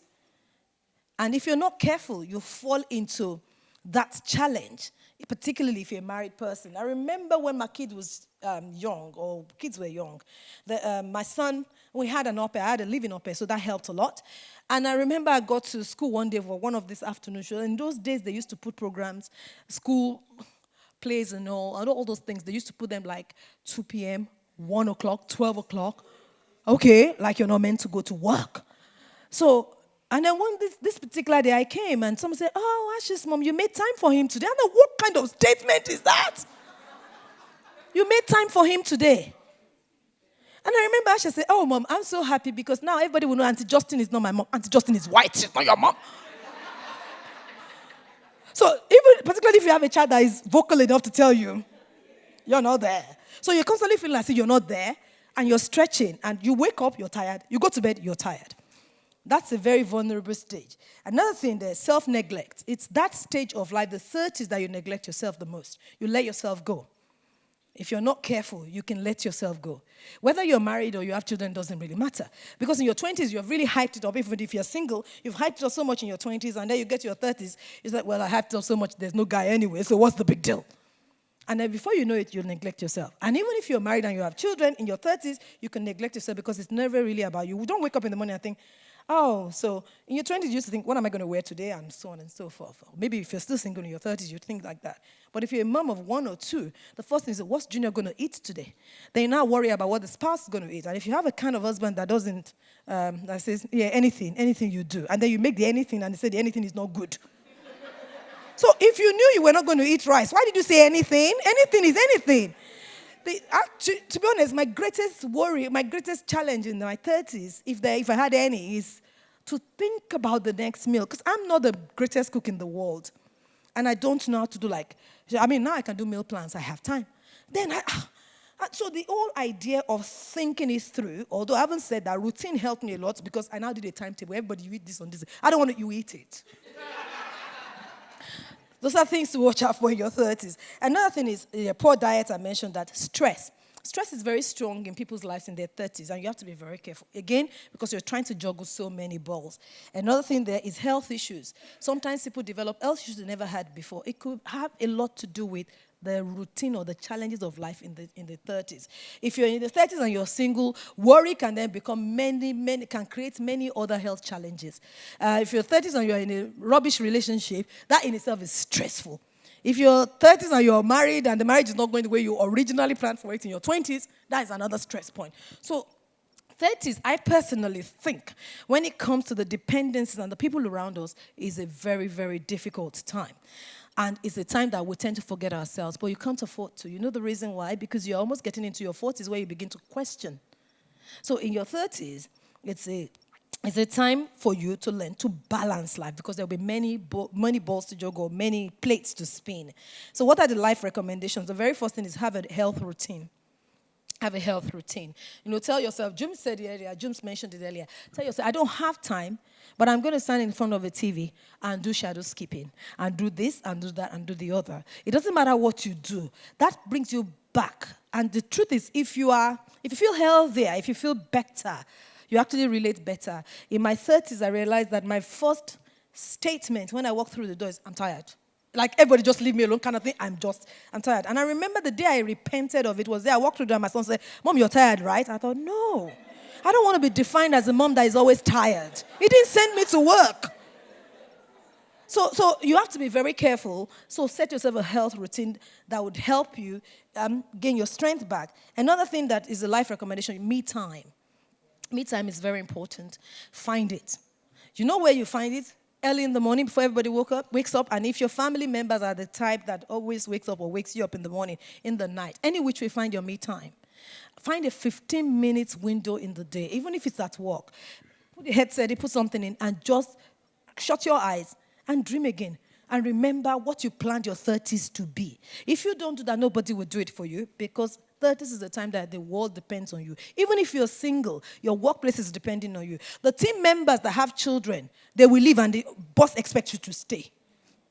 So somebody is still depending on you, whatever it is you do. Another thing that is a big recommendation for me in your 30s is always have a mentor. You got to have a mentor. Let me tell you about a mentor, the person that can speak into your life and you won't tell them you know better. Because if you know better, then you're the one that is qualified to be their mentor. Let me tell you a lady's story. She said, Danny Johnson, she said she went to a mentor one day, and the mentor was telling her what to do. And she said, I have an idea. And the mentor said, be quiet. Because if you have an idea, you'll be the one here and I'll be the one there. She said she was so hurt. She felt like she was put down. She said, but she told herself, but I have so much to learn from this person. I can't afford to allow my pain take that away from me. The mentor is somebody that you can work closely with. They either take you to teach you or you watch them to do it. If you don't have a mentor in your 30s, I tell you something, you have so many blind spots you don't even know it. That's not a good life. A life of trial and error, ladies, isn't a good life. You need a mentor in your 30s. If you paid lip service to mentoring in 20s, it will come back and bite you in the bum in your 30s. Because there will be so many life decisions. So many life decisions happen in the 30s. Be it what to do, which house to buy, where to invest money, where to invest your emotions, and so on and so forth. Another thing that you need a lot of is helpful relationships. Be very, very particular about who you have around you. In your 30s, you need the right relationships. You don't need friends. I'm not very good at just carrying friends along and doing friends, so I'm not the most friendly person. In fact, if you come visit me and say you're my friend, I'm thinking, what are we going to talk about? So by the time a friend is saying, we just went to Nigeria, and a friend of mine from uni first year found out that I was around, said, I'm coming to visit. And I said, but why? Because I don't, what are we going to talk about? She's a Christian, I'm a Christian. She's got a family, I have mine. So what are we going to talk about? I don't want to talk about my children.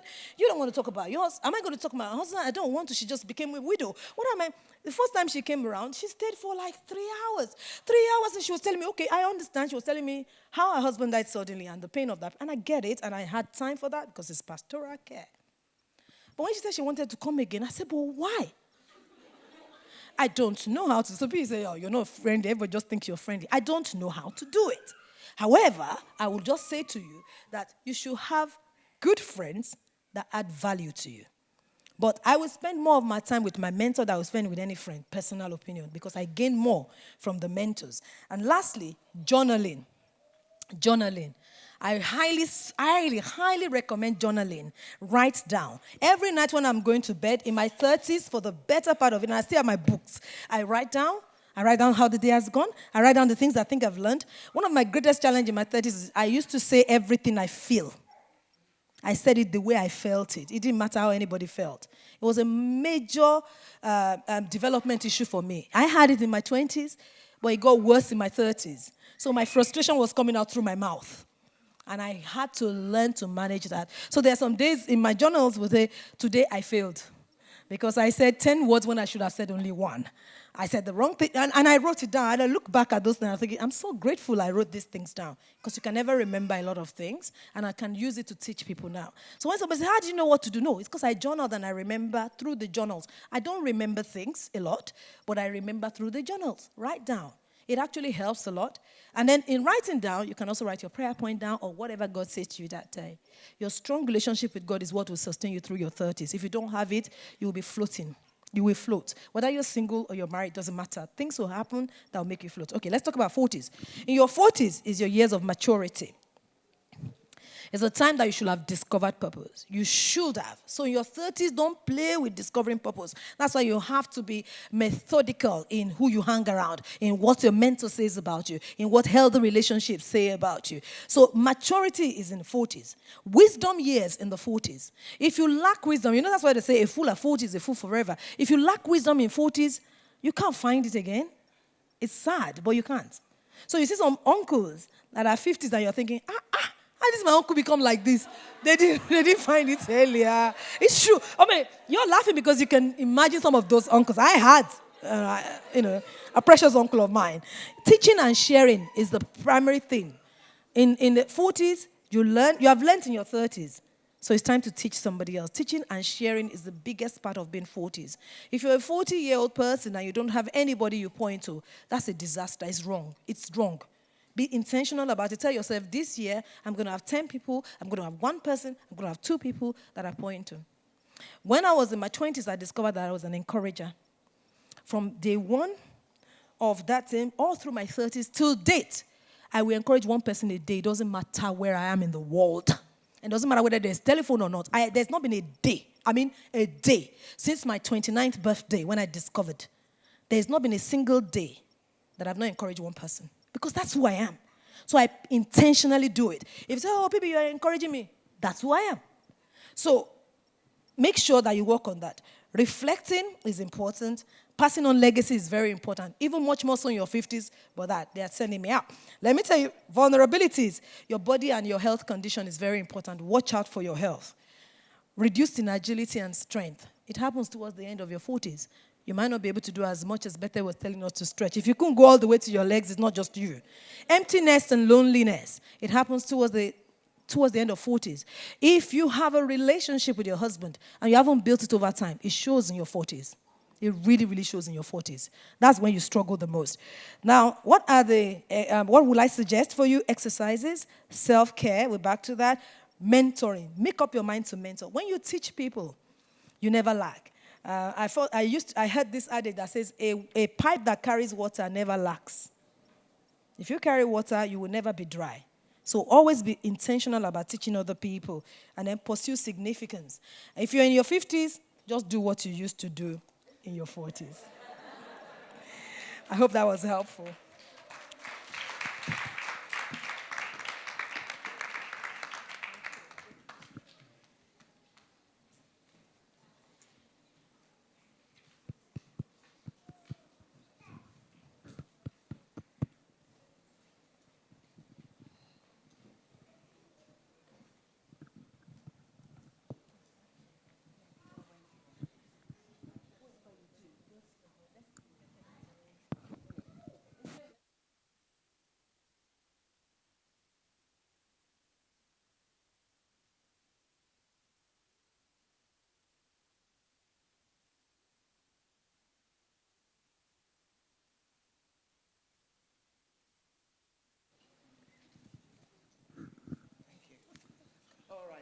Thank you so much, Pastor Bella, for finishing off that session. Yes, you didn't quite get to mine, but I'm going to use the bits. Yeah. Oh, okay. Thank you, Ma. I might take you up on that. Yeah, because Pastor Bode wasn't able to get to the 50s, 60s, and so we know that some of us are in those categories. Thank you. Pastor B has offered up her notes, so please let's take advantage of that. Those of us who she wasn't able to get to, it's just for time. And sorry, we are going to run a little bit over, but there's been a number of questions, so we do want to take as many as we can. So please, can I invite up the panelists? Thank you very much. Please sit. Take your seat. Bethel, I understand Bethel should sit down.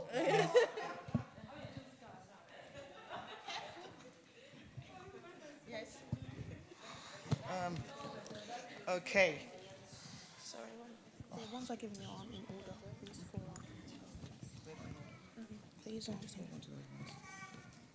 Okay, so I've got a few questions here. We tried to bolster them up. We just got a few coming, so I just need to sort these out. Okay, that one should be yeah, just put it in there. Okay, so I'm going to start. Okay, while she's sorting out that, I'm going to start with Bethel. Thank you. Yes, you can just stand there. Okay, so I've got a few questions for you, Bethel. So I'm going to ask you, I'm going to try and ask each panelist at least 2 questions. We've got more than that. Sorry if I'm not able to take your question. It is a matter of time. We're going to try and take as many as we can. Okay. The first question is, are some stretches like the splits impossible if you're not flexible? No, not impossible. Yeah. It's about work and how much time you put into it. Personally, I couldn't actually do the splits. I was very flexible in my hips, in my shoulders, but I couldn't do the split. I taught myself, I was persistent, I really, really forced it. There are some YouTube videos that I watched. I can send them to you, whoever that is, if you want to come see me afterwards. There are certain things that I did specifically for the splits. Stretching isn't one thing alike. So come and see me and I'll talk you through it. It's not hard. You can do it in like 3 months if you're consistent. A year for some. It took me 2 years to actually flatten my splits. So Okay, thanks for that, Bethel. And the question, your second question is, can you overstretch or try to achieve a stretch too quickly? Yes, in terms of you can get it and it might not stay. So for me, example, there are some things that I can do, like I do a lot of aerial arts, and there might be a stretch that I do the one day because maybe I've warmed up properly, but I can't actually do that stretch. It was just adrenaline that pushed me to it. I wanted to show that I could do it, so I forced it, but it didn't stay. And you can injure yourself that way. So I would say if you actually want something, work towards it as opposed to, I want to get it, I'm going to do it now. Don't do it that way because you will hurt yourself, or you might get it that one day and then never again. You might injure yourself. The first time I did splits, I got it by mistake. I got it out of momentum, and I couldn't do splits for the next 4 years because I injured my back leg. I think I pulled something. So be really cautious with your body. It's your body. So Thank you very much. I'm going to move on to Pastor Bola, and I'm going to try and ask you 2 questions. I'm trying to read all of them. I definitely missed finding my talents in my 20s. What can I do? I'm 30. Well, as much as the ideal is to find something at a certain stage, I think if you are determined to find it in your 30s, 50s, it doesn't matter what age, you can still find it. So take time. The reason why it's better in your 20s is because you will never capture that amount of time you had in your 20s. Dr. Diola said when she was in medical school that one of the professors used to say to them that this is the time, this is... You never have as much time as you do now again. And I used to roll my eyes then because I thought, I'm really busy now though. But fast forward a few years, throw in a career, husband, baby, life. Suddenly he was right. So in your 20s, you will never have as much time in your 30s, 40s, as you had in your 20s. That's the reason to discover it then. But if you hadn't, take time out to discover. Like every other thing, it's an adventure. To find your talent is an adventure. If you give time to it, you will find it. So give time to it. If you don't know how to, see me after. Okay, first of all, this is a really interesting question. It's quite intimate and personal, so it's for married couples. It says, how do you improve your sexual life after childbirth? Okay. So I would be as practical as possible. So I didn't particularly like sex before I had my baby, and it got worse after I had my baby. So I remember you will not believe this, but I did. I prayed about it. Because it's something I didn't want it to be, only my husband wants it. I just told myself, this is not right. So I sat down, first of all, and realized I am meant to enjoy sex. And my husband is doing his bit as much as possible. So I refuse to have a short mind about it. That's number one. Number two, after praying about it, I then decided I would be doing a few things, practical things. So during the week, I found out that exhaustion was my greatest issue. So I would make sure that I don't cook on certain days, because then I take that away. Then I showered. Then I'm more relaxed. Then I tell myself, yes, it's Tuesday night. Yes, we're going to the movie. Yes, sex is going to follow, but it's all fine. It's a personal message. Because the moment it starts helping you with the dishes, you're thinking, oh my goodness, what does it want now? You know, you kind of know. Sorry if you're single. But I mentioned routine, didn't I? I said 30s come with routine. So I think it's self-talk. To a large extent, it's self-talk and praying about it. If you want it enough, it would happen. If you didn't want it, ask the Lord to create a desire for it in your heart. It's not a bad thing, it's a good thing. It actually binds you both together, and it's good for you as well. Thank you for being brutally honest, PB. I am going to, because you haven't got that many, and I feel these are quite important questions, so I am going to ask all of them. What would you recommend? Would you recommend relationship counseling if you are just boyfriend and girlfriend? If you've determined, okay, so boyfriend and girlfriend, make sure you take time to actually pray whether he's the guy for you. Otherwise, you keep on taking the wrong. How many people do you want to take to your counselor? So it's too early if you don't know that it's the one for you. You can know it's the one from you day one if God has already spoken to you, you're certain. Even though God speaks to you as well, you still have work to do. You begin to look at compatibility. You begin to look at things that are important to you and important to him. If you're adding, so I would suggest be friends for a while, find out a little bit more about him, let him find out a little bit more about you before you get there. But I would suggest to you, if you're a girl, and you say to him, let's go to my pastor for counsel, he will run. So be early, because he's thinking, did I tell you I want to marry you? But also, don't let anybody waste your time. I really, really implore you, if you're a young lady, don't allow anybody waste your time. You're too valuable for that. So don't let anybody lead you on. And final question for you, PB. How do you help a teenager who, or 20s, who says they are so depressed and that they, basically life has no purpose, and they say life has no purpose? I think for someone that is at that stage, they probably need medical help.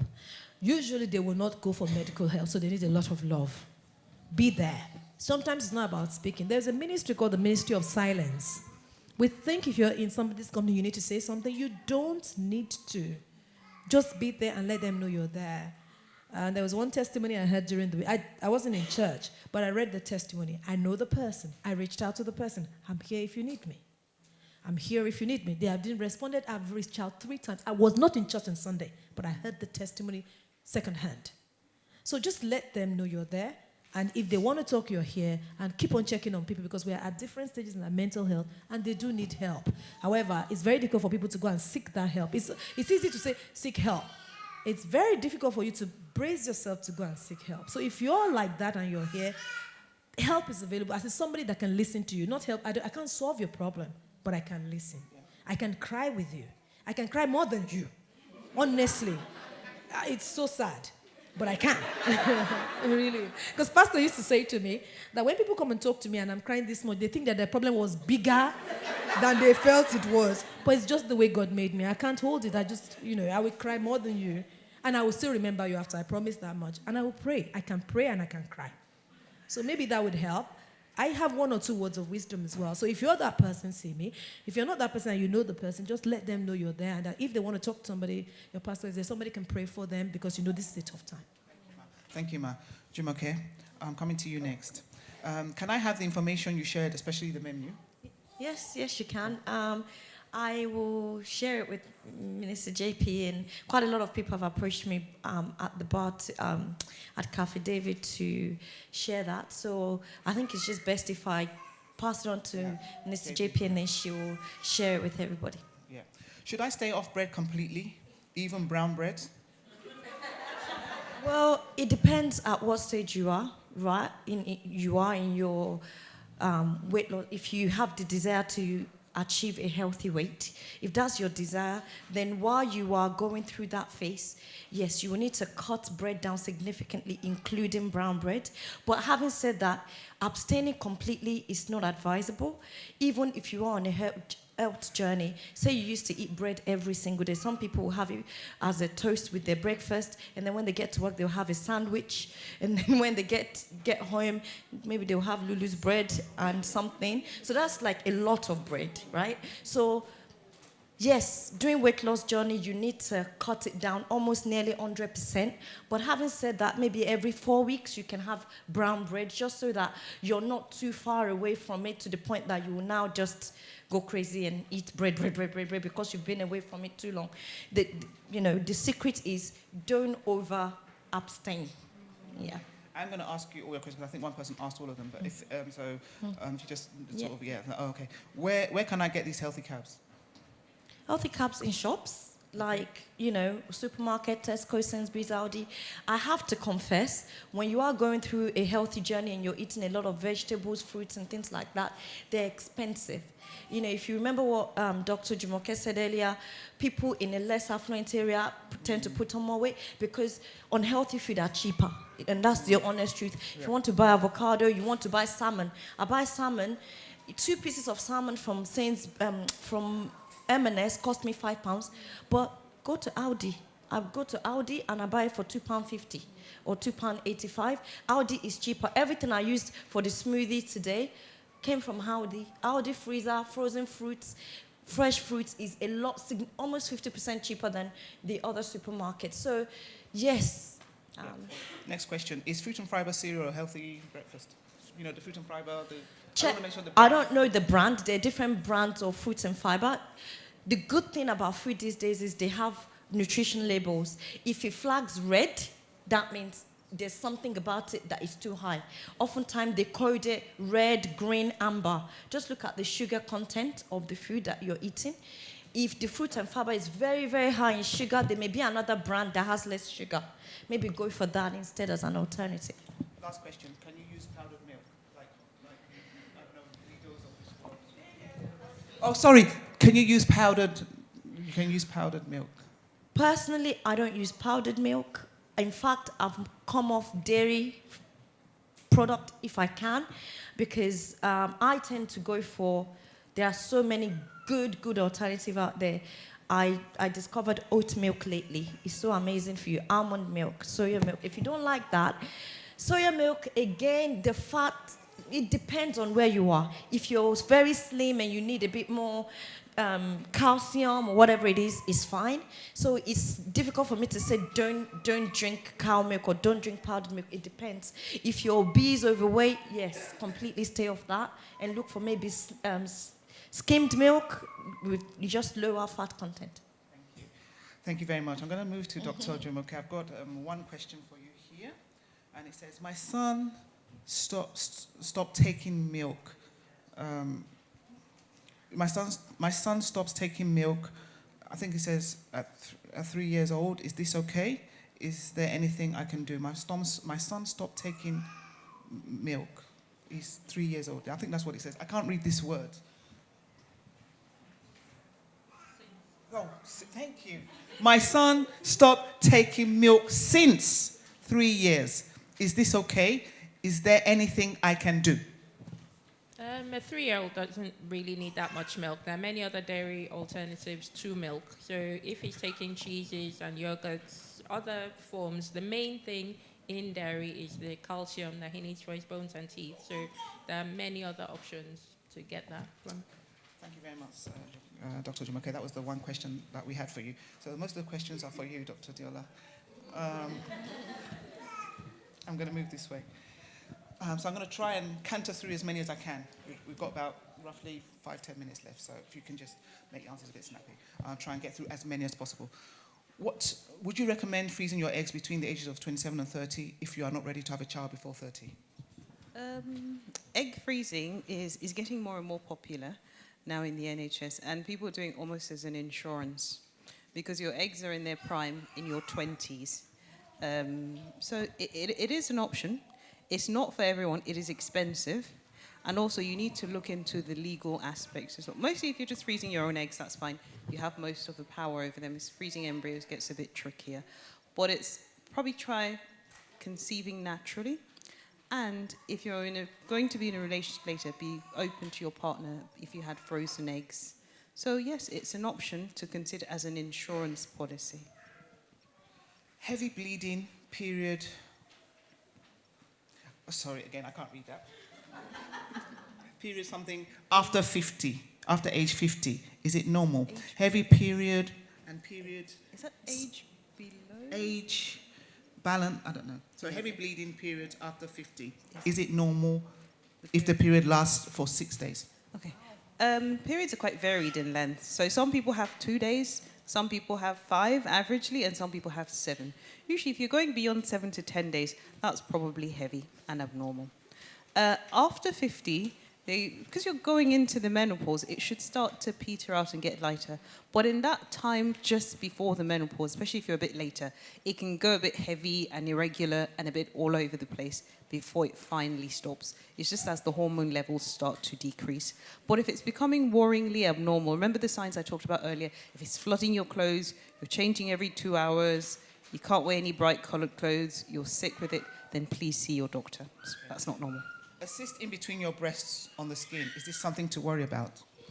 A cyst in between your breasts, I would definitely see your doctor to get it checked. It might be benign, but it's important to have it looked at. And if your GP is not sure, they can usually refer you on to breast specialists very quickly. Okay. Contraception and hormones. Is contraception recommended when it can affect your hormones, weight, and sometimes your mental health? I would like to go on contraception, but worried about the possible side effects. Okay, that's a good question, because contraception is quite a big topic, and I think I went through it very quickly. But there are different types of contraceptions. So there's hormone ones, there's non-hormone ones. I think people are worried about the side effect with hormonal ones. So you can consider non-hormonal ones. First off, there's condoms, then there's diaphragms and caps as well. There's the copper coil that doesn't have any hormones in it. And then, I think we were talking about this in the break, you can always consider a vasectomy for your partner. It is reversible. Okay. And it's no hormones for you. Fibroid and fertility. Yes. Does having a fibroid problem affect fertility? Endometriosis. Heavy bleeding both front and back. How bad is it? Okay. Yeah, and something pros and cons. What's this? What are the pros and cons? There's something, yeah, there's a... Nova, yeah, so you know what they're asking. So if you just let the people, the ladies I will know, explain our that. sisters. Yeah. So fibroids and endometriosis can affect fertility and conception. So if you have those, please, it is important that you see your gynecologist as soon as possible. Now, if you have fibroids, if they're on the inside of the womb, or if you have heavy bleeding on the inside of the womb, chances are that part of the surgical treatment your doctor will offer to you is a NovaSure ablation, which the person has talked about. And what this is just it burns the lining of the womb so that it reduces the amount of bleeding you get. Because what sheds when you have a cycle is that lining of the womb. So by burning it, reducing the volume, it reduces the amount of bleeding you get. But if you're planning to conceive, a thin lining of the womb might not support the early stages of pregnancy well. So if you're planning to conceive, that's not the option for you. Please see your gynecologist. I think there's a lot of complex things there in terms of endometriosis and fibroids. You do need to see a specialist. I think I brought some leaflets. If they're all gone, I have one last one left that I will leave out there just for you to get more information. Can this person also see Dr. Deola privately Please, as you well? can come and see me, please. I'm going to try and take a few more. We are running a bit over, but we're trying to finish by quarter past at the absolute latest, please. So just give me a bit of time. I think these are quite important questions. If a woman's period stopped at 31 years old, premature menopause, does she still need to get a smear test? Yes, you do. Because the smear test is to do with the cervix. So a female's fertility organs, let me stand up. If you imagine I'm a uterus, just easy, and my hand is so this is the uterus, the body. Where my legs are the cervix, and these are your tubes. Okay? So your periods come from the shedding of the lining of the womb. Your cervix is the neck of the womb, the bit on the outside. And what the smear test does is it takes cells from the cervix, from the neck of the womb. So irregardless of whether you're getting periods or not, because the NHS screening is offered, I think, up until the age of 65 or 69. So you still need to have smear tests. Okay. So this person's got 2 questions, and I'm going to ask them both at the same time. The BMI recommended is not universal and doesn't apply to black women because our diet physique is different, even when we eat a healthier diet. Why is no one talking about this? First question. Second one, I recently had a mammogram done, and 3 weeks later, my breast still hurts. I feel the nurses made the machine too tight. Is there something I can do about this, or is it normal? So first one, BMI. Second one, mammograph. Still hurts after 3 weeks. Okay. Oh, you can't hear you can't hear me. I'm so sorry. I'm going to repeat the questions. So the BMI recommended is not universal and doesn't apply to black women because our diet physique differs. Even when we eat a healthier diet. Why is no one talking about this? I'm going to pause and then ask the second question. So the BMI is quite a broad classification system in that blood pressure parameters are as well. So it is quite, I think, yes, it's not validated across all populations across the earth because, as you'd appreciate, Chinese people look very different to, I don't know, African people as well. But it is a rough guide. And that's what it is that you're sort of like fairly in the healthy range. In terms of black women, yes, we're different. But so are Chinese women, so are Nepalese women, so are Alaskan women as well. But it's trying to find a common ground for everyone. The other thing that can help, if you don't want to do your BMI, is your hip to waist ratio as well. That's on the NHS website as well, because increased ratios can put you at risk of diabetes and other conditions associated with having an increased weight. So the second question on this list is about the mammogram. She had it 3 weeks ago. The nurses, she feels the machine was too tight and her breast still hurt 3 weeks later. Is that normal? Is that normal? Sorry your experience wasn't pleasant with the mammograms. I haven't had one myself because I haven't reached the age of screening yet, but my mum did and she said it was uncomfortable. The machine was cold and they pressed down quite hard to get a good image as well. So yes, you shouldn't have pain. Try simple measures, paracetamol, packs or pads as well. People say, is it what leaf? Is it cabbage leaves? Help to cool things down if it's quite tender. But if it persists and it's really troubling you, please see your doctor. Thank you. I've got 3 questions that I'm going to try and ask them, so please bear with us, please. Can you advise on what I can do, please? I have had a coil before it was surgically removed because the thread was lost inside my cervix. I was bleeding continuously throughout the period I had it in. The bleeding was smelling, foul smelling. I swapped it to an arm implant. Unfortunately, I have not stopped bleeding since the insertion. I have used tablets before, but I missed tablets on a regular basis back then. I do not want any more kids. I do not want any more kids. What other option can I explore? Help! It says. Right. Okay. Yeah, I'm sorry I haven't had a pleasant experience with the contraception because there's a lot of things out there, but everything is not for everyone. That's what's important. You can either come and see me after this and we can have a conversation about it, or you can see your doctor. So as I talked about, contraceptions come in hormones, non-hormones, short-acting, long-acting, things like that. And I said the other thing we don't talk about that is also contraception is a vasectomy for your partner. Second to last question. Does the amount you bleed on your period have anything to do with your fertility? For instance, light period, low fertility? Question mark? No, not necessarily. Periods are varied in their intensity. And what's normal for some women might not be normal for others. It's very subjective. If your periods are light, if they've always been light, that might just be what is normal for you. As I said, if they're heavy, seek help. But if they're erratic, meaning they're light, then heavy, then absent, then please absolutely seek help. Okay, and final question, Dr. Diola. How can one manage the symptoms of, she's put an acronym here, which I presume you're going to know, PCOS? Yes, that's also another common one. I didn't talk about it today because there's just lots of things to cover. But in terms of PCOS, the biggest risk factors we talk about are risk of weight gain in later life and things like diabetes and hypertension. And it also has an implication on fertility. So it's important to see, if you've been diagnosed with PCOS, it's important to see your doctor to get counseling on A, reducing your risk, so maintaining a healthy weight, BMI, like we talked about, a healthy diet, making healthy lifestyle choices to reduce your risk of diabetes and hypertension as well. Exercise, things that we talked about here today, really. Just maintaining a healthy lifestyle helps to keep it in check and seeing a specialist for input with regards to regulating your cycles as well. Thank you very much. So before we clap for our panel, I've got one final question, and my question is going to go to Bethel. Can women over a certain age do pole dancing? Yes. Did you hear me? Can women over a certain age do pole dancing? Yes. Like, is it pole dancing or pole fitness? what is it? Pole fit? Why am I calling it? Oh, that's why I was wondering what the hands were for. Okay, because of that. Pole fitness. So not where you dance in a nightclub. No. Where you go to Bethel's class. Yes, sorry. Yes. She can say I don't know anything about this at all. Okay, yeah. Sorry, yeah. Okay, you got mic, yeah. One of the best people that I actually train with, like one of the best in our class, she's 60. Wow. So it ranges all sizes, all ages, children, adults. There's actually no age limit. Men, women, everyone. It's quite inclusive. So yeah, you should do pole at least once in your life, just once. At least once. Yeah, it's not my first trainer. It's your own weight. You're using your weight. It's not my weight. It's not weight on top of yourself. It's yours. If you can walk, you can pole. Oh. That's it. It's not that hard. It's technique.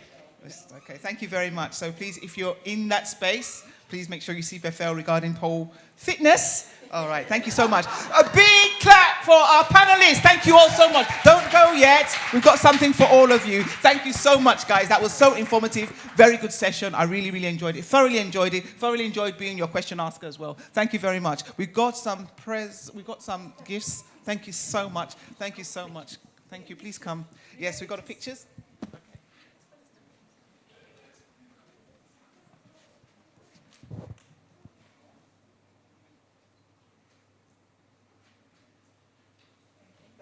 Thank you very much. Thank you very much. Thank you.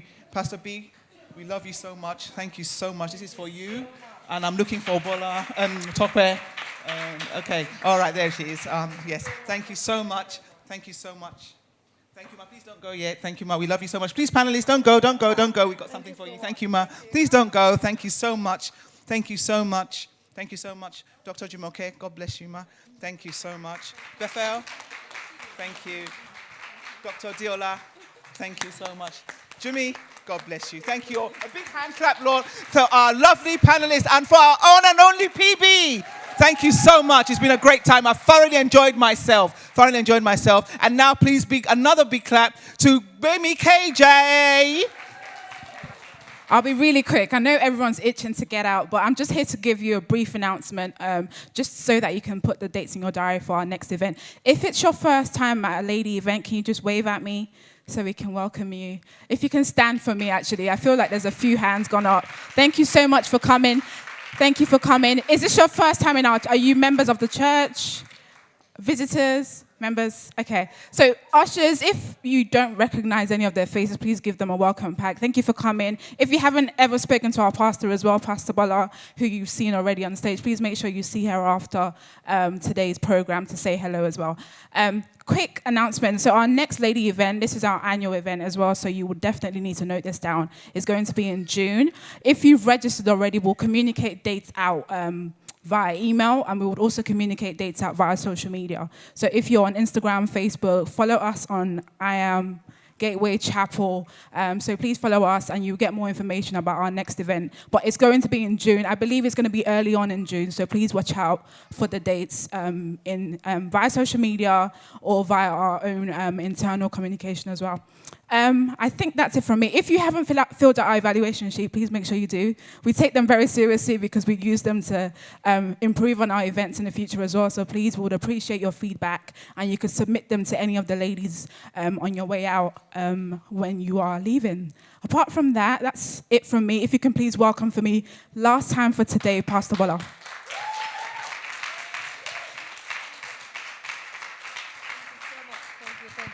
All right, I want us to do something real quick. All the girls that organized this event, Westminster JP, come through.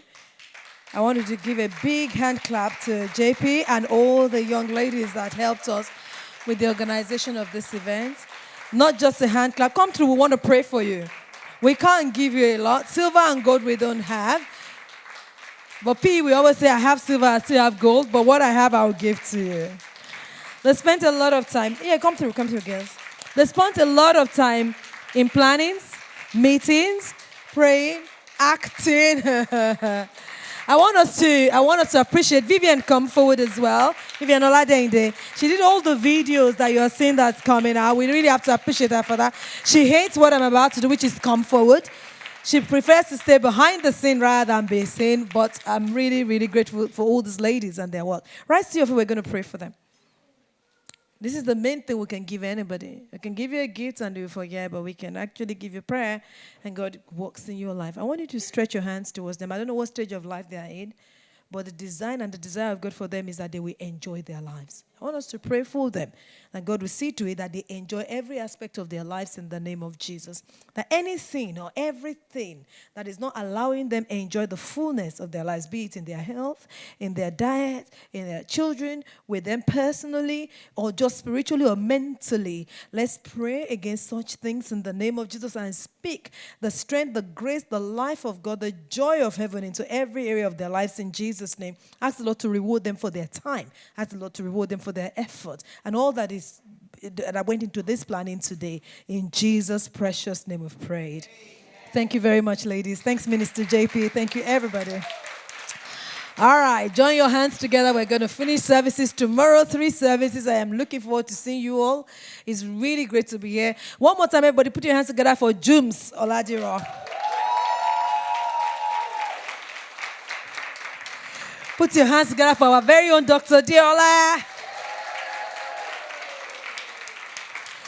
And Dr. Jumoke. And Bethel. I was going to stretch, but obviously not. The music Bethel used earlier was Feromi's music. Put your hands together for Feromi that created that music. All right, thank you so much. Put your hands together for our very own Pastor Angela. If you were not here earlier, that means that you didn't catch her. So I'll make sure that she said she had a prayer program in January. I said, I didn't show up in the picture. Please, just take 20 pictures of Pastor Angela alone today. That'll do. Until next year, we'll take a picture after. Put your hands together for our very own Pastor Gladys.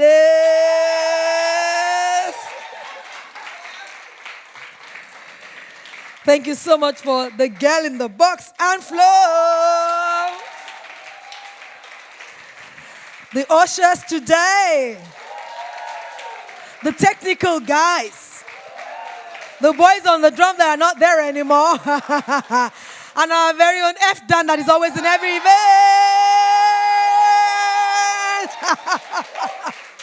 The only guy that hears all the things the ladies should hear.